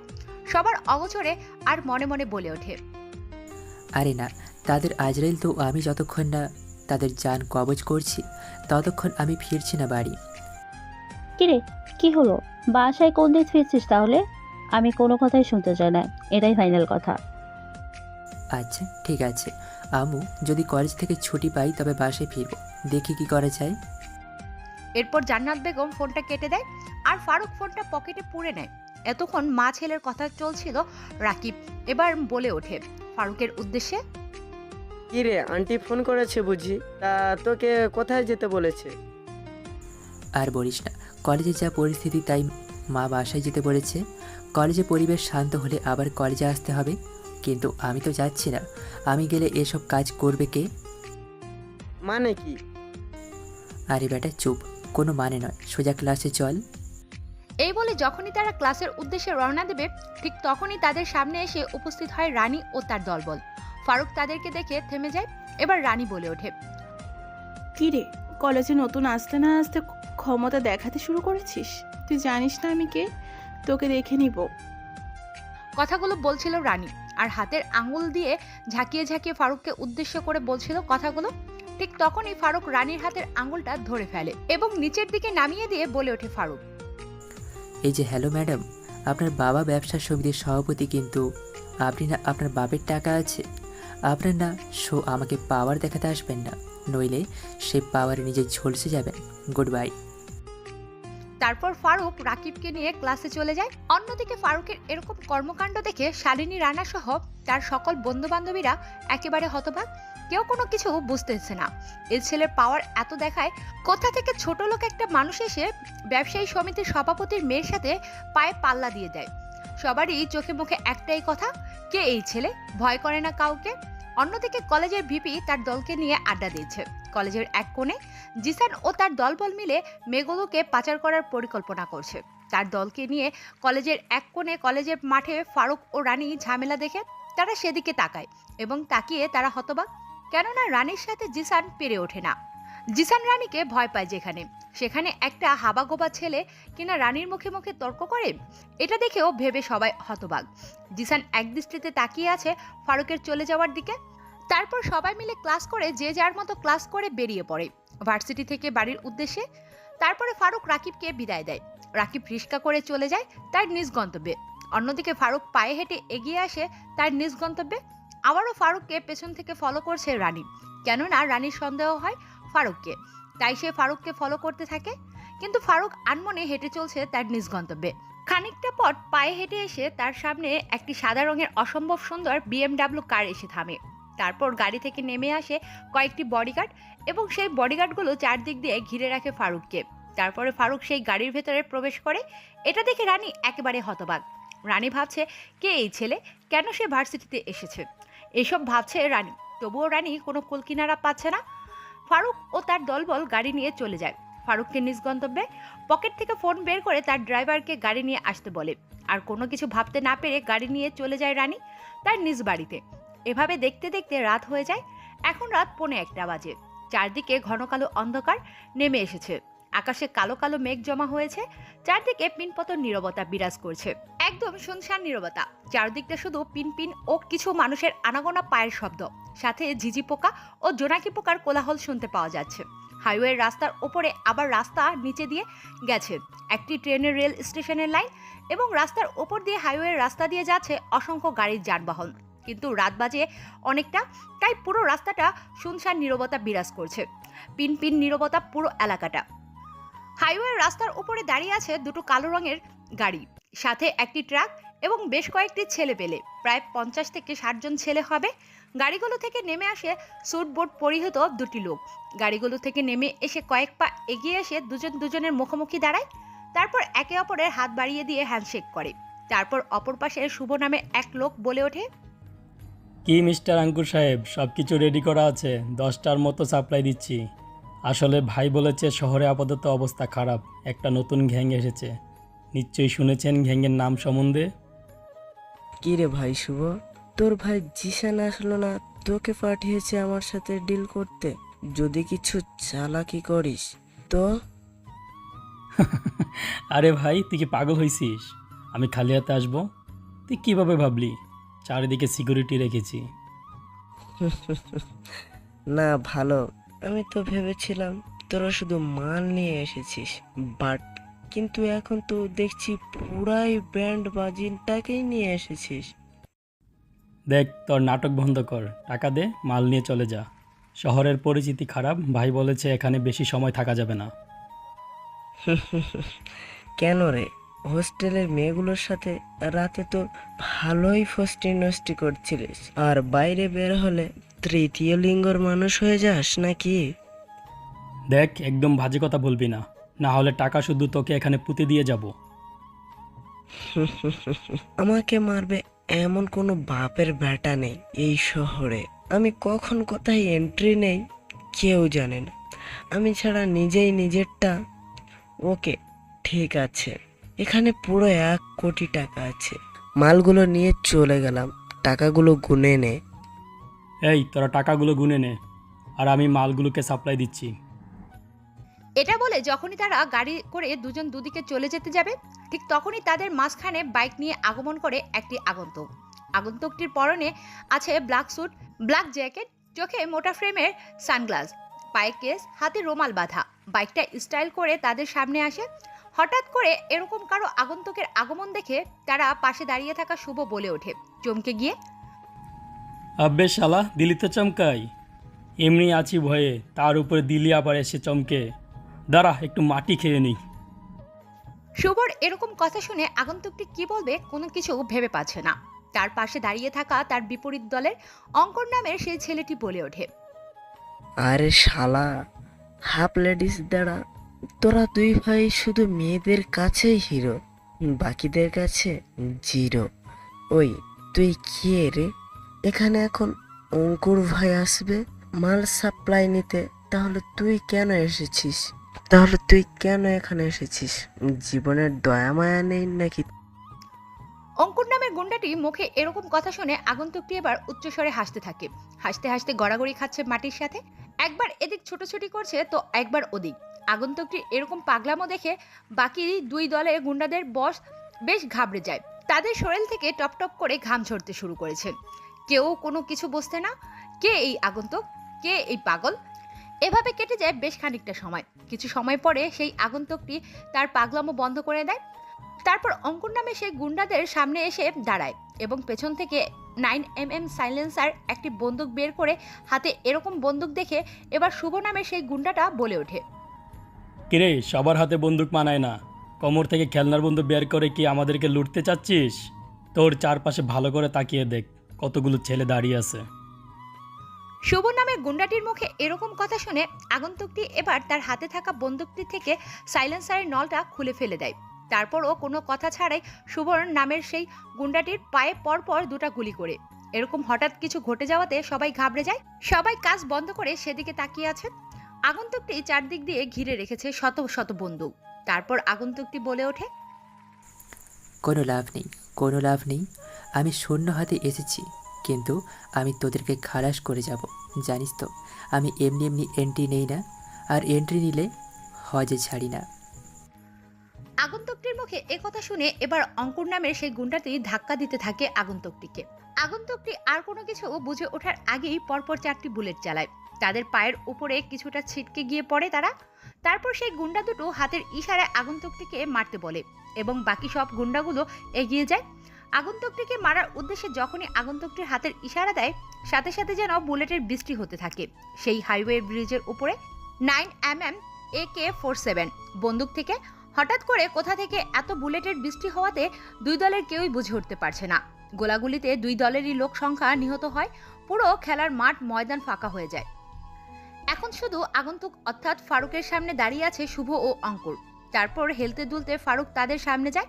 তাদের সামনে গিয়ে কোনো কথা ছাড়াই আবারও দুজনের উপরে পরপর 4টা বুলেট চালায় এবং চারদিক দিয়ে তাদেরকে ঘিরে ফেলে। ফারুকের সৈন্যবাহিনী ফারুক প্ল্যান সাজিয়ে এসেছিল কিভাবে তাদেরকে প্রতিহত করবে। শুভ ও অঙ্কুর এতগুলো ছেলে পেলে দেখে এবার করুণ সুরে বলে ওঠে, ভাই কি আপনি আমাদেরকে মারেন কেন? আমাদের কি ভুল? প্লিজ ভাই, আমাদেরকে মারবেন না, ছেড়ে দেন। ভাই, আমরা না জেনে ডেরা মাছ হয়ে পুঁটি মাছের সাথে নিজে অজান্তেই আপনার সাথে বেয়াদবি করেছি। আপনি দয়া করে আমাকে মাফ করে দিন। আপনার পায়ে পড়ি ভাই, এই ভুল আর দ্বিতীয়বার কখনো হবে না। আপনি চাইলে আমরা শহর ছেড়ে চলে যেতে পারি। জি ভাই, এবারের মতো ছেড়ে দিন। আপনি চাইলে আমরা এই শহর ছেড়ে চলে যাব, তবু ভাই আমাদের পানি মারবেন না। আমাদের জানটা দয়া করে ভিক্ষা দিন। আমরা জানি আপনি অনেক ভয়ঙ্কর একজন মানুষ। ফারুক তাদের কথা শুনে তাদের এরকম করুণ অবস্থা দেখে অট্টহাসিতে মেতে ওঠে তার দলকে নিয়ে। জাকের, সুমন, রাজ, শারিফ, সাব্বির সবাই হো হো করে হাসতে থাকে ফারুকের সাথে। এবার ফারুক হাসতে হাসতে বলে ওঠে, হ্যাঁ, তোদেরকে তো ছেড়ে দেবো, তোকে এভাবে না, একেবারে চিরদিনের জন্য ছেড়ে দেব। কোনদিন কোথাও শুনেছিস আজরাইল জান কবজ করতে এসে খালি হাতে ফিরে গেছে? শুনিসনি তো? ঠিক আজকেও তোদের একই হাল হবে। এটা বলার পরে জাকেরের কাছ থেকে একটা ধারালো চাইনিজ রূপার তৈরি ফারুকের স্পেশাল একটা কুড়াল নিয়ে পরপর দুজনের শরীর থেকে মাথাটা আলাদা করে ফেলে।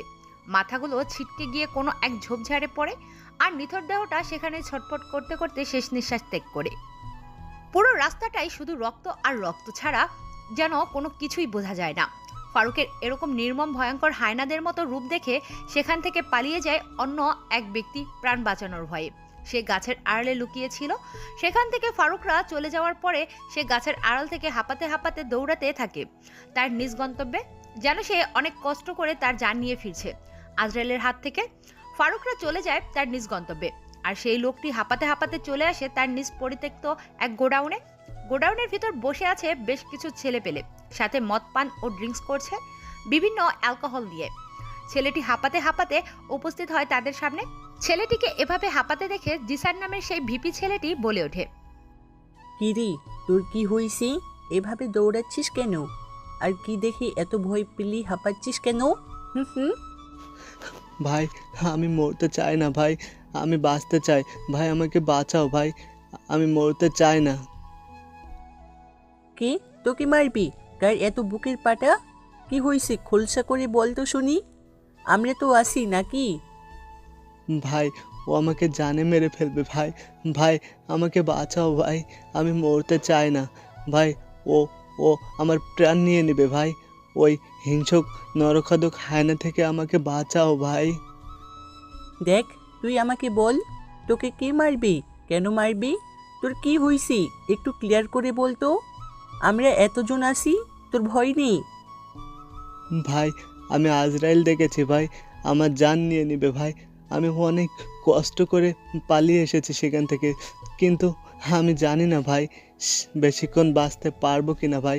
ভাই ও একটা নরখাদক ভাই, ও আমাদের শুভ অঙ্কুশকে মেরে ফেলেছে ভাই, আমি নিজ চোখে দেখেছি ভাই, আমাকে বাঁচাও ভাই। সাইফুলের মুখে এরকম কথা শুনে এবার যেন আতঙ্কে পড়ে যায় জিসান ও তার দলবল। কি করবে বা কি বলবে কোনো কিছুই ভেবে পায় না।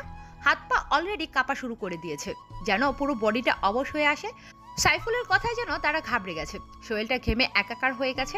তারপরও ভয়াতক কণ্ঠে জিসান বলে ওঠে, আরে সাইফুল, তুই নিজেও ভয় পাচ্ছিস আর আমাকেও ভয় পাইয়ে দিচ্ছিস। ভাই এমনিতেও আজকে ভার্সিটিতে যেতে হবে, রাতে তুই ক্লিয়ারলি করে বলবি যে তুই কি দেখেছিস আর কেই বা শুভ আর অঙ্কুরকে মেরেছি। তারা তো আজকে মেয়েগুলোকে পাচার করার কথা কইছিল। জিসানের মুখে সাইফুল নামের ছেলেটা এরকম কথা শুনে এবার দৌড়ানিটা বন্ধ করে সোজা জিসানের পেছনে এসে লুকিয়ে পড়ে আর পেছন থেকে বলতে শুরু করে, ভাই আজকে আমাদের সেখানে মাল পাচার করার কথা ছিল ভাই, কিন্তু সেখান থেকে হঠাৎ করে একটি আগন্তুক আসে। আগন্তুকটি অনেক ভয়ঙ্কর, হাতে চাইনিজ রূপার তৈরি কোরাল, সাথে সেনাবাহিনী এসে টুকরো টুকরো করে ফেলেছে শুভ অঙ্কুশকে ভাই। তাদের দুজনের টুকরো টুকরো করে কেটে তাদের দেহটা আমার চোখের সামনে খণ্ড খণ্ড করে ফেলেছে ভাই।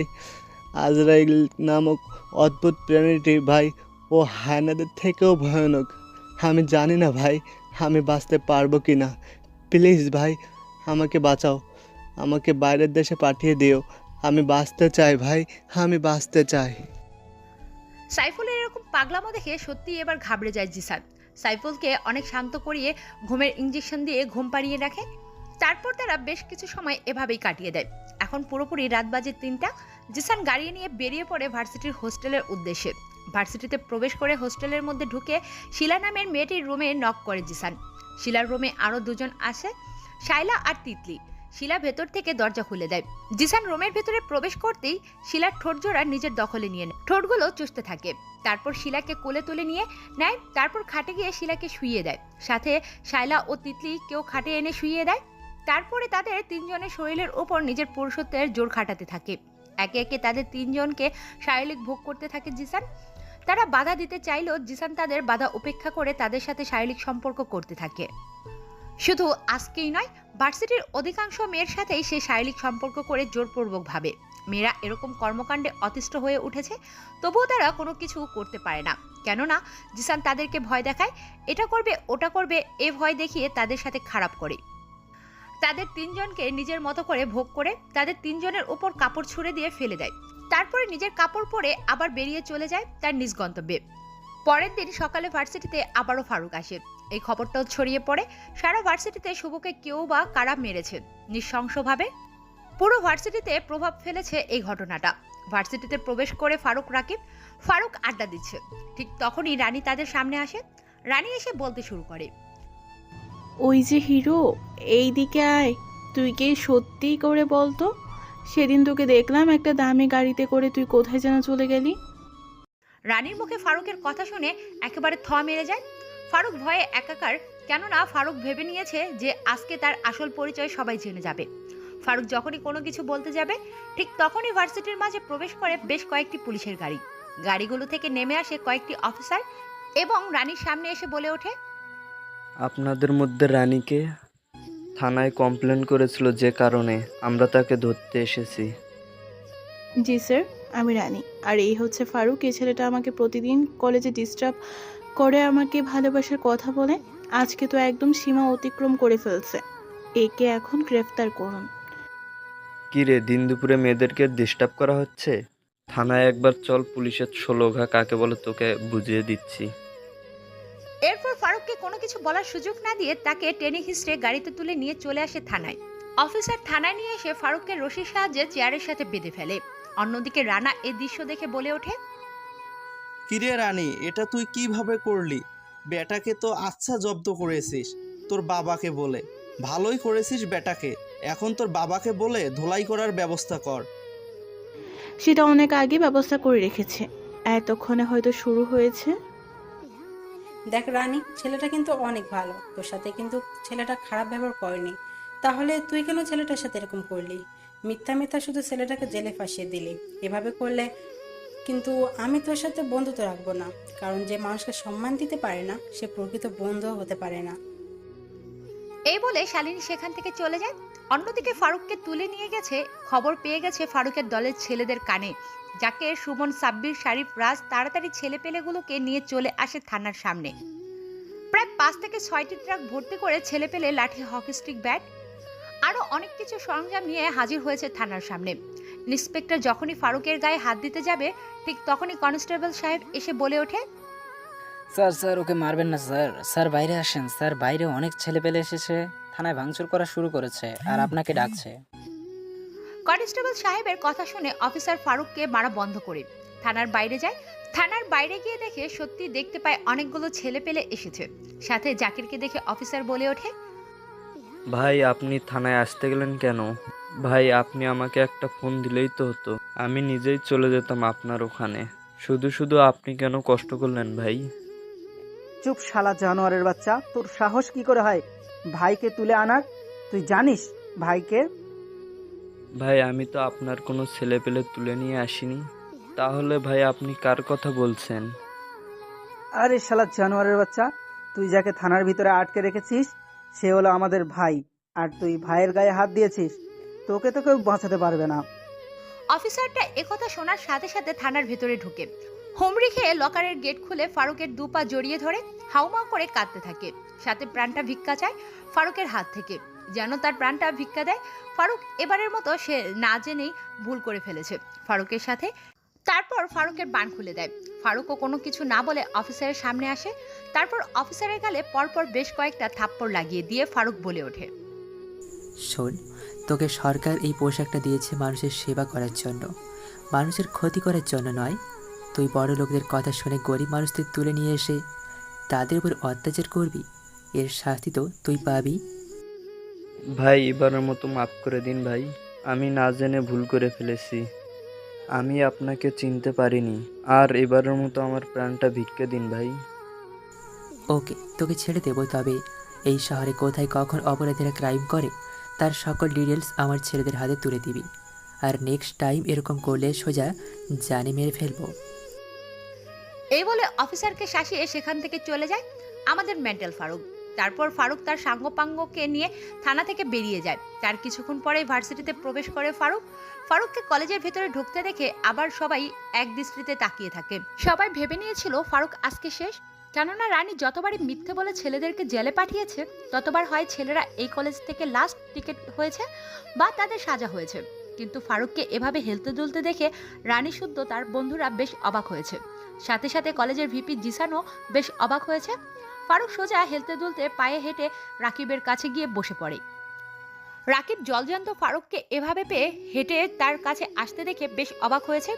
মুখ দিয়ে কোনো কথা বের হচ্ছে না। অন্যদিকে জিসানের ফোনে হঠাৎ করে কল আসে। তারপর পকেট থেকে ফোন বের করে জিসান ফোনের ওপাশ থেকে কি বলছে কোনো কিছুই শোনা যাচ্ছে না। তারপর জিসান ফোনটা কেটে দেয়। গুটি গুটি পায়ে এগিয়ে যায় ভার্সিটির ভেতরে। খানিকটা পথে পায়ে হেঁটে প্রবেশ করে প্রিন্সিপালের রুমে ঢুকে জিসান বলে ওঠে, মে আই কামিং স্যার, ভিতরে আসতে পারি? শোনো, আজকে 5টা মেয়েকে পাচার করতে হবে এবং এই দায়িত্বে তোমাকে নিজেই যেতে হবে। শুভ অঙ্কুরকে কেউ বা কারা নিঃসঙ্গভাবে হত্যা করেছে, তবে আমি খবর নিয়ে দেখেছি এটা ডিজে গ্যাংয়ের কাজ, আর আমার মনে হয় ডিজে গ্যাংয়ের লোকেরা আমাদের ভার্সিটিতে অ্যাডমিশন নিয়েছে, তাই খুব সতর্ক থাকবে। জি স্যার, তাদেরকে অনেক নৃশংসভাবে মারা হয়েছে এবং সাইফুল নামের একটা ছেলে সেখান থেকে তার নিজের যান বাঁচিয়ে এসেছে এবং সে অনেক ভয়ে আছে। সে নিজের জীবন বাঁচানোর জন্য উঠে পড়ে লেগেছে। সে দেশ ছেড়ে পালিয়ে যেতে চাচ্ছে কারণ সে নিজের সামনে থেকে তার আজরাহিলকে দেখেছে। মানেটা কি? কি বলছো তুমি? নিজেই জানো? ও হয়তো ভুল দেখেছে, তোমরা ওই দিকটা সামলাও, আমি এই গ্যাং লিডারকে দেখছি। ঠিক আছে স্যার, তবে স্যার খুব সাবধানে, কারণ সে অনেক ভয়ঙ্কর একজন ব্যক্তি। আজরাইলের থেকেও যাকে বলা হয় ভয়ঙ্কর মানুষ। এই বলে জিসান প্রিন্সিপালের রুম থেকে বেরিয়ে যায়। আর প্রিন্সিপাল পরিকল্পনা করতে থাকে এসবের পিছনে কে আছে, কে এই ডিজে গ্যাং লিডার, কি করে তাকে খুঁজে পাবে এবং তার হাত থেকে নিজেকে সে কিভাবে রক্ষা করবে। দাবা বোর্ডে এক এক করে চালতে থাকে তার গুটি। কোনো গুটিটা ফেললে সে সহজে ডিজে গ্যাং লিডারকে ধ্বংস করতে পারবে। ভার্সিটি থেকে বেরিয়ে যায় তারা নিজ গন্তব্যে। ভার্সিটি থেকে খানিকটা দূরে তার নিজস্ব একটা পরিত্যক্ত গোডাউন আছে, যেখানে সে সকল রকম বেআইনি কাজ কারবার করে থাকে পাঙ্গাদের সাথে নিয়ে। অন্যদিকে এভাবে জলজান্ত পায়ে হেঁটে ফারুককে তার বন্ধুর কাছে যেতে দেখে রানী ও তার বন্ধুরা তাদের কাছে এসে বলে ওঠে, কিরে, তোকে তো তাড়াতাড়ি পুলিশ অফিসে ছেড়ে দিল? দাঁড়া, আমি এক্ষুনি বাবাকে বলে ওই পুলিশ অফিসারের ব্যবস্থা করছি। রানীর মুখে এই কথা শুনে ফারুক এবার হাসতে থাকে। হাসতে হাসতে যেন তার পুরো পেট ফেটে যাচ্ছে। ফারুকের এরকম পাগলামের মতো হাসি দেখে সবাই হতবাক। সবাই ভাবছে পুলিশের ডান্ডার বাড়ি খেয়ে হয়তো ফারুক পাগল হয়ে গেছে, কিন্তু ফারুক তো হাসছে রানীর কথা শুনে। এবার ফারুক হাসতে হাসতে বলে ওঠে, পুরান পাগলের জ্বালায় বাঁচি না, নতুন পাগলের আবার আবির্ভাব। কি বললেন? ওই পুলিশ অফিসার আমাকে আটকাবে? অতটাও তার পাওয়ার নেই যতটা আমার আছে। আর খোঁজ নিয়ে দেখেন আমাকে হসপিটালে নয়, বরং ওই পুলিশ অফিসারকে এমন জায়গায় ট্রান্সফার করার ব্যবস্থা করেছি যেখানে তার মশা মারতেই দিনটি বেরিয়ে যাবে। আর আমাকে আইছেন ট্রেড দিতে? ফারুক এই বলে হাসতে হাসতে রাকিবকে নিয়ে সেখান থেকে চলে যায় ভার্সিটির ক্লাসরুমের ভেতরে। ফারুকের মুখে এরকম কথা শুনে রানী এবার বেশ ঘাবড়ে যায়। সাথে এসে ভাবতে শুরু করে, কে এই ছেলে? যেখানে রানীকে সবাই ভয় করে সেখানে রানীর মুখে মুখে তর্ক করে, এত বড় সাহস দেখায় কোথা থেকে এই ছেলে? সে বুঝে গেছে এ যে সেই ছেলে নয়, তার পাওয়ার আছে। তাই সে পরিকল্পনা করে নিয়েছে আজ থেকে সে ফারুকের পেছনে গোয়েন্দা হিসেবে লেগে থাকবে, আঠার মতো করে তার পেছনে, শুধুমাত্র তার গোপন পরিচয়টাকে মানুষের সামনে প্রকাশ করার উদ্দেশ্যে। এভাবে দেখতে দেখতে বিকেল হয়ে যায়। বিকেলে 5টায় জিসান ভার্সিটির মধ্যে একটা বড় ট্রাক নিয়ে আসে। ট্রাকটি সোজা ভার্সিটির পেছন দিকে যায়। কি কারণে কোনো কিছু বুঝতে পারছে না ফারুকের, একটু সন্দেহ হয়। তাই ফারুক সবার চোখের অগোচরে ভার্সিটির পিছন দিক থেকে লুকিয়ে পড়ে। ফারুক দেখতে পায় তার কিছুক্ষণ পরে কিছু মেয়েকে জোরভাবে ট্রাকের ভেতর তোলা হচ্ছে। এটা দেখে ফারুক বুঝে যায় তাদেরকে কোথায় নিয়ে যাওয়া হচ্ছে। তাই ফারুক সেখানে সাবধানতার সাথে ভার্সিটি থেকে বেরিয়ে যায়, কাউকে কোনো কিছু বলে না। তার নিজ গন্তব্যে পৌঁছে যায় ফারুক। ফারুক সেখানে গিয়ে তাদের দলের ছেলেদের রেডি হতে বলে আজকের রাতের মিশনের জন্য। অন্যদিকে জিসান প্রিন্সিপালের সাথে সব রকম কথা ও ডিল ফাইনাল করে ট্রাক নিয়ে ভার্সিটি থেকে বেরিয়ে পড়ে। এভাবে দেখতে দেখতে বেজে যায় 7টা। মানুষের কোলাহল কমতে থাকে যতই সময় বাড়তে থাকে। চারদিক দিয়ে গাড়ির অসংখ্য লাইন লেগে গেছে রাস্তার উপরে, সাথে মানুষের সমাগম কমতে শুরু করেছে, যানবাহনের হর্ন কমতে শুরু করেছে। দেখতে দেখতে রাত 10টা বেজে যায়। ধীরে ধীরে রাস্তাটা শুনশান হতে থাকে। এভাবে কয়েক ঘন্টা পেরিয়ে রাত 1টা বেজে যায়। চট্টগ্রামের লালপাড়া শুটকির হাটে জনশূন্য নিস্তব্ধ পরিত্যক্ত মাঠে পরপর দুদিক থেকে দুটো গাড়ি এসে উপস্থিত হয় মাঠের উপরে, সাথে একটি ট্রাক। তারপর গাড়ি থেকে নেমে আসে জিসান। অপর পাশে গাড়ি থেকে নেমে আসে স্যুটবুট পরিহিত এক অচেনা ব্যক্তি। ব্যক্তিটির মুখে মাস্ক পরা, সাথে তাই চেনা যাচ্ছে না।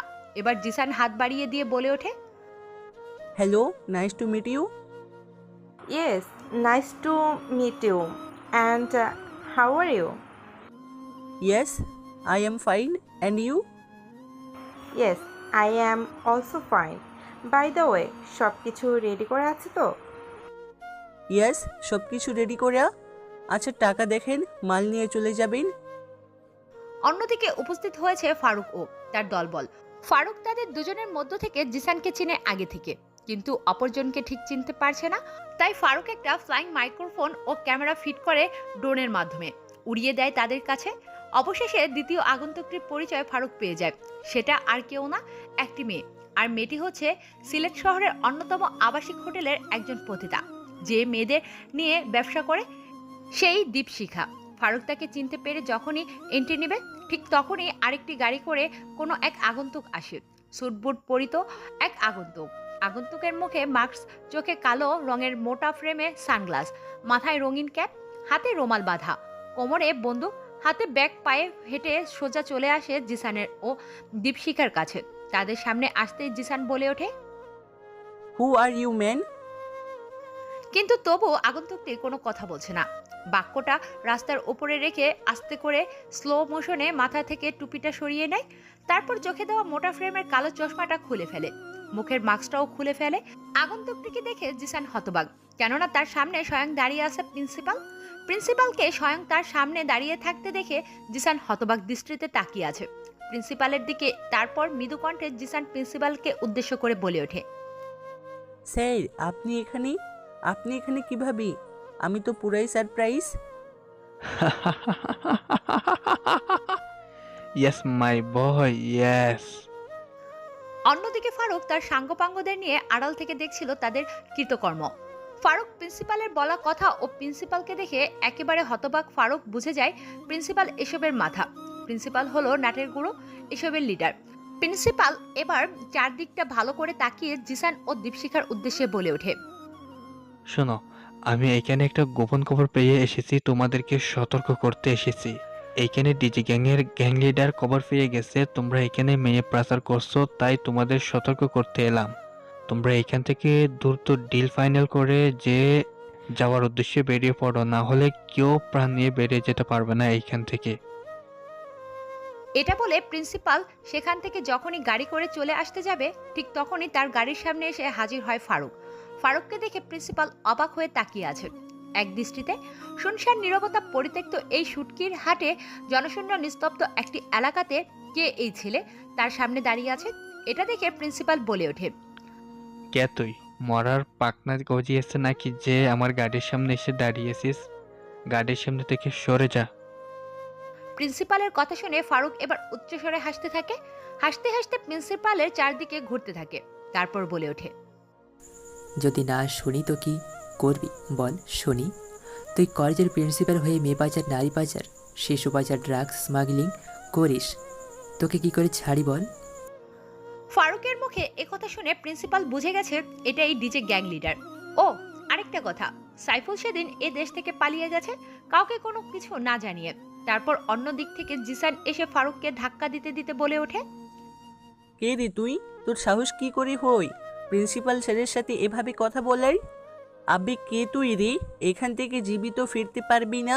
তুই জানিস না আমরা কতটা ভয়ঙ্কর লোক? জিসান এসব বলছে আর ফারুক ধাক্কা দিচ্ছে। এভাবে ধাক্কা দিতে দিতে 1 মিনিট কেটে যায়। ফারুক অনেকটা পিছিয়ে যায়। ফারুক আর দেরি না করে কেউ কিছু বুঝে ওঠার আগেই কোমর থেকে সেই রূপার তৈরি চাইনিজ কুড়ালটা বের করে এক কোপে তার 2 হাত শরীর থেকে আলাদা করে ফেলে। জিসান কাটা মুরগির মতো ছটফট করতে থাকে রাস্তার মধ্যে। হঠাৎ এমন কিছু দেখায় দীপশিখা প্রিন্সিপাল আটকে পড়ে যায়। তারপর প্রিন্সিপাল বলে ওঠে, দেখ, তুই আমাদের মেরে কিছু পাবি না। তোর পাওয়ার শুধু বাইরের দেশেই থাকে, ভেতরে না। তুই এইখান থেকে জীবিত ফিরতে পারবি না। আমরা কতগুলো ছেলে ফেলে আর তুই একাই। এই কথাটা প্রিন্সিপালের মুখ থেকে শোনার সাথে সাথে ফারুক আবারও এক কোপ মারে প্রিন্সিপালের পায়ের উপরে। প্রিন্সিপালের পা শরীর থেকে আলাদা হয়ে যায়। এক মুহূর্তের মধ্যেই প্রিন্সিপাল সেখান থেকে এক গগন কাঁপানো চিৎকার দিয়ে রাস্তার মধ্যে শুয়ে পড়ে। তাদের এরকম নির্মম অবস্থা দেখে দীপশিখা বলে ওঠে ভয়ার্থক কণ্ঠে, দেখ, তুই আমাকে প্রাণী মারিস না। আমি জানি তোর পাওয়ার অনেক, তবে তুই চাইলে আমার সাথে পার্টনারশিপে কাজ করতে পারিস। তোকে আমি তোর শারীরিক চাহিদা ও মানসিক চাহিদা পূরণ করে দেব। তোকে এত সুখ দেব যেটা তুই কল্পনা করতে পারিস নি। শুধু তুই আমাকে জানে মারিস না। ফারুক দীপশিখা নামের সেই পতিতা মেয়েটির মুখে এই কথা শুনে আরো রেগে যায়। তাই এবার কুড়ালটাকে জাকেরের হাতে ছুঁড়ে মারে। জাকের কেস করে নিয়ে নেয় কুড়ালটাকে। তারপরে ফারুক কোনো কথা ছাড়াই দীপশিখা নামের মেয়েটিকে নিজের কাছে টেনে নেয়। তারপর তার শরীর থেকে একটানে কাপড়টা ছিঁড়ে ফেলে। পরনের ছোট ব্রা ছাড়া তেমন আর কিছুই নেই। তারপর ফারুক তাকে সবার সামনে সরাসরি কিস করতে থাকে। সারা শরীরে চুমু এঁকে দিতে থাকে তারপর কোলে করে নিয়ে যায় তাদের গাড়ির ভেতরে। সেখানে গিয়ে শরীর থেকে সবকিছু খুলে ছুঁড়ে মারে বাইরে। তারপরে নিজেও শারীরিক সম্পর্ক স্থাপন করে দীপশিখার সাথে। এভাবে প্রায় বেশ কিছু সময় তার সাথে একান্ত মেলামেশা করায় ফারুক। গাড়ির ভেতর থেকে শুধু দীপশিখার করুণ অবস্থার আর্তনাদ শোনা যাচ্ছে, কেননা ফারুক তার সাথে যেটা করেছে সেটা তার মৃত্যুর চেয়েও ভয়ঙ্কর। ফারুক হাতের ইশারায় জাকিরকে মরিচের গুঁড়ার সাথে লবণ দিতে বলে। জাকিরের গাড়ির জানালার ভেতরে লবণ ও মরিচ গুঁড়া দিয়ে দেয়। ফারুক দীপশিখার সাথে শারীরিক সম্পর্ক করে তাদের লজ্জা স্থানে মরিচ ও লবণ ঢেলে দেয়। সাথে সাথে দীপশিখা কাঁদতে কাঁদতে বলে ওঠে, উফ আহ উফ আহ আরে তুই এটা আমার সাথে কি করলি? আমি আর সহ করতে পারছি না। প্লিজ তুই আমাকে আর কষ্ট দিস না। একেবারে জানে মেরে ফেল। আমার সারা শরীর জ্বলছে। আমি আর এই অত্যাচার নিতে পারছি না। এখন তোর ওখানে জ্বলছে কেন? যখন তুই ভদ্র পরিবারের মেয়েদেরকে নিয়ে রাস্তার বখাটেদের ছেলেদের সাথে জোরপূর্বক মেলামেশা করাতি, তখন তোর মনে হয়নি তুই কি করছিলিস? আমার ভুল হয়ে গেছে, প্লিজ তুই আমাকে মাফ করে দে, আমাকে ছেড়ে দে। এবারের মতো আমি আর এ কাজ করব না কোনো দিন, আর না হলে আমাকে একেবারে জানে মেরে ফেল, তবু আর এই অত্যাচার দিস না। ওকে ঠিক আছে, তুই যেহেতু মরতে চাচ্ছিস তাহলে এই নে। এই বলে ফারুক সেই চাইনিজ কুড়ালটা দিয়ে কোপ মারে তার 2 লজ্জাস্থানে। সাথে সাথে সেখানটায় কেটে গড়গড়িয়ে রক্ত বের হতে থাকে। আর দীপশিখা আর্তনাদ এক গগন কাঁপানো চিৎকার দিয়ে বলে ওঠে, হায়ের নিয়তি, যেটাই ছিল আমার ব্যবসা, সে ব্যবসাটাই করলো আমায় সর্বহারা। এটাই হলো নিয়তির খেলা। এটা বলে দীপশিখা সেখানেই শেষ নিঃশ্বাস ত্যাগ করে। তারপর ফারুক বাইরে এসে প্রিন্সিপাল ও জিসানকে তাদের চোখের সামনেই তাদের পুরুষত্ব কেটে টুকরো টুকরো করে ফেলে। সাথে জীবিত অবস্থায় তাদের শরীর থেকে একটা হাত পা অঙ্গ প্রত্যঙ্গ কেটে নেয়, কিন্তু তার এখনো মৃত্যুবরণ করেনি। জীবিত অবস্থায় তাদের অঙ্গ প্রত্যঙ্গ কেটে নেয়, তাদের শরীর থেকে শুধু জীবনটাই শরীরে আছে। নেই কোনো হাত, নেই কোনো পা, নেই কোনো চোখ, নেই কোনো কান। তারপর ফারুক সিরিয়াস কিলারদের মতো গরু কাটা কসাইদের মতো প্রিন্সিপাল ও জিসানকে জবাই করে এবং তাদের শরীরটাকে টুকরো টুকরো করে সেখানেই ফেলে দেয়। অন্যদিকে ফারুকের এরকম কৃতিকর্ম দেখছিল কেউ একজন আড়াল থেকে। তারপর ফারুক তার মুখ থেকে ব্ল্যাক হায়নাদের মাস্কটা খুলে ফেলে। মাস্কটা খোলার সাথে সাথে আড়ালে লুকিয়ে থাকা ব্যক্তিটি ফারুককে দেখে চিনে ফেলে আর বলে ওঠে, ফারুক ফারুক তার মানে এসবের মাস্টার মাইন্ড এবং ব্ল্যাক হায়নাদের বস, ডিজে গ্যাংস্টারের গ্যাং লিডার। এটা ভেবে রানী সেখান থেকে পালিয়ে আসতে গেলে হোঁচট খেয়ে পড়ে যায়। আর ফারুক ও তার দলবল কোনো কিছু পড়ার শব্দে শুনতে পেয়ে সেদিকে গিয়ে দেখতে পায় রানীকে এবং রানীকে দেখে বলে ওঠে, তুমি এখানে কি করছো? আমি তোমাদের সবকিছু দেখে নিয়েছি, আমি তোমাদের পুলিশে দিব। ও মিস্টার রানী, আপনাকে আমি সেই দিনই বলেছিলাম মন্ত্রী কেন, প্রধানমন্ত্রীরও ক্ষমতা নেই আমাকে আটকে রাখা। যেহেতু আপনি এসব দেখে ফেলেছেন তাহলে তো আপনার জন্য কিছু করতে হবে। মালটাকে তুলে নিয়ে আয় আমাদের গোডাউনে। এটা বলে রানীকে সেখান থেকে তুলে নিয়ে চলে যায় তাদের গোডাউনে। পরের দিন সকালে ভার্সিটিতে যায় ফারুক, দেখে পুরো পরিবেশটা নিস্তব্ধ, শুনশান। সবাইকে দেখতে পায় ছাত্রছাত্রীরা, শিক্ষক শিক্ষিকারা তাদের হাতে থাকা ফোনটার দিকে এক দৃষ্টিতে তাকিয়ে আছে। তাই ফারুক এবার রাকিবের কাছে যায়। রাকিব ফারুককে মোবাইল ফোনটা বের করে একটা নিউজ দেখায়। নিউজে বলছে সাংবাদিক, আজকের জমজমাট খবর, 3 জনকে মেরে ফেলে রেখেছে রাস্তার উপরে, নৃশংসভাবে খণ্ড খণ্ড করে তাদের দেহটাকে টুকরো টুকরো করে ফেলে রেখে গেছে রাস্তার মাঝখানে।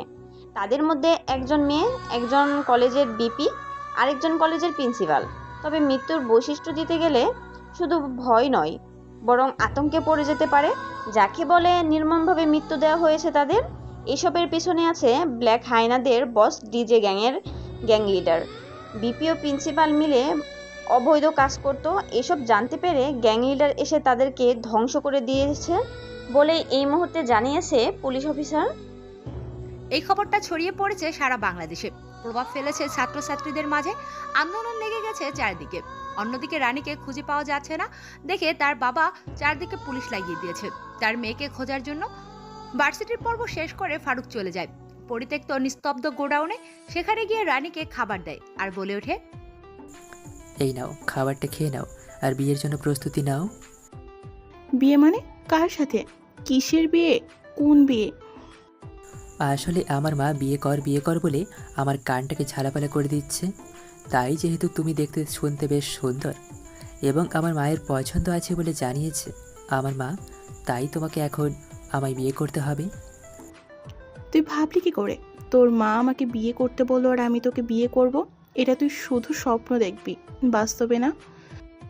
বিয়েতে তোকে আমায় করতেই হবে, সেটা যে কোনো মূল্য। আর পলিটিক্সের মাধ্যমে আমি তো তোকেই বিয়ে করব, সেটা যে কোনো মূল্যে। এখন তুই নিজে থেকে বিয়ে করতে রাজি হবি নাকি বিয়ের আগে তোর সাথে বাসরটা সেরে ফেলবো? তোর যা ইচ্ছা তুই তাই কর, তবুও আমি তোমাকে বিয়ে করব না। ওকে ঠিক আছে তাহলে। এবারে ফারুক গুটি গুটি পায়ে এগিয়ে যেতে থাকে রানীর দিকে। রানী এটা দেখে বলে ওঠে, ঠিক আছে, আমি তোমাকে বিয়ে করতে রাজি আছি। একেই বলে সোজা আগুনে ঘৃণা উঠলে আগুনটাকে বাঁকা করতেই হয়। রানীকে একটা হেসকা টান দিয়ে তার বুকের মাঝে এনে ফেলে। তারপর কপালে একটা চুমু খেয়ে তার পেটের মধ্যে হাত ঢুকিয়ে দিয়ে স্লাইড করতে থাকে পেটের মধ্যে। তারপর হঠাৎ করেই 4 ঠোঁট এক করে দেয়। রানীর ঠোঁটগুলো নিজের দখলে নিয়ে নেয় ফারুক। পাগলের মতো চুষতে থাকে রানীর ঠোঁট জোড়া এবং সেখান থেকে ফারুককে বাড়ির উদ্দেশ্যে রওনা দেয়, কারণ সেখান থেকেই তাদের সম্পূর্ণ বিয়ের আয়োজন করবে ফারুকের ইচ্ছা মতো। কেননা কোটিপতি বিজনেসম্যান মন্ত্রীর ছেলের সাথে একজন হাইফাই ওয়ার্ল্ডের গ্যাংস্টার বলে কথা। আজকের গল্পটি এই পর্যন্তই ছিল। কমেন্টের মাধ্যমে জানাবেন এবং রানী ফারুক নতুন জীবনের উদ্দেশ্যে গল্পটি কি এখানে শেষ করলাম? গল্পটি কেমন লেগেছে তা অবশ্যই কমেন্টের মাধ্যমে জানাবেন এবং পরবর্তী গল্প কীরকম চান সেটা আমাদের হোয়াটসঅ্যাপে যোগাযোগ করে জানাতে পারেন বা নিজেই লিখে পাঠাতে পারেন। এবং পাশে থাকুন, সাথে থাকুন, সুস্থ থাকুন। ভিডিওগুলো আপনাদের বন্ধুবান্ধবদের সাথে শেয়ার করুন, সাথে আমাদেরকে ফুল সাপোর্ট দিন। ধন্যবাদ সবাইকে। 5 ওয়াক্ত নামাজ পড়বেন। আমি আল্লাহর কাছে দোয়া রাখি সবার জীবন দীর্ঘায়ু কামনা করে।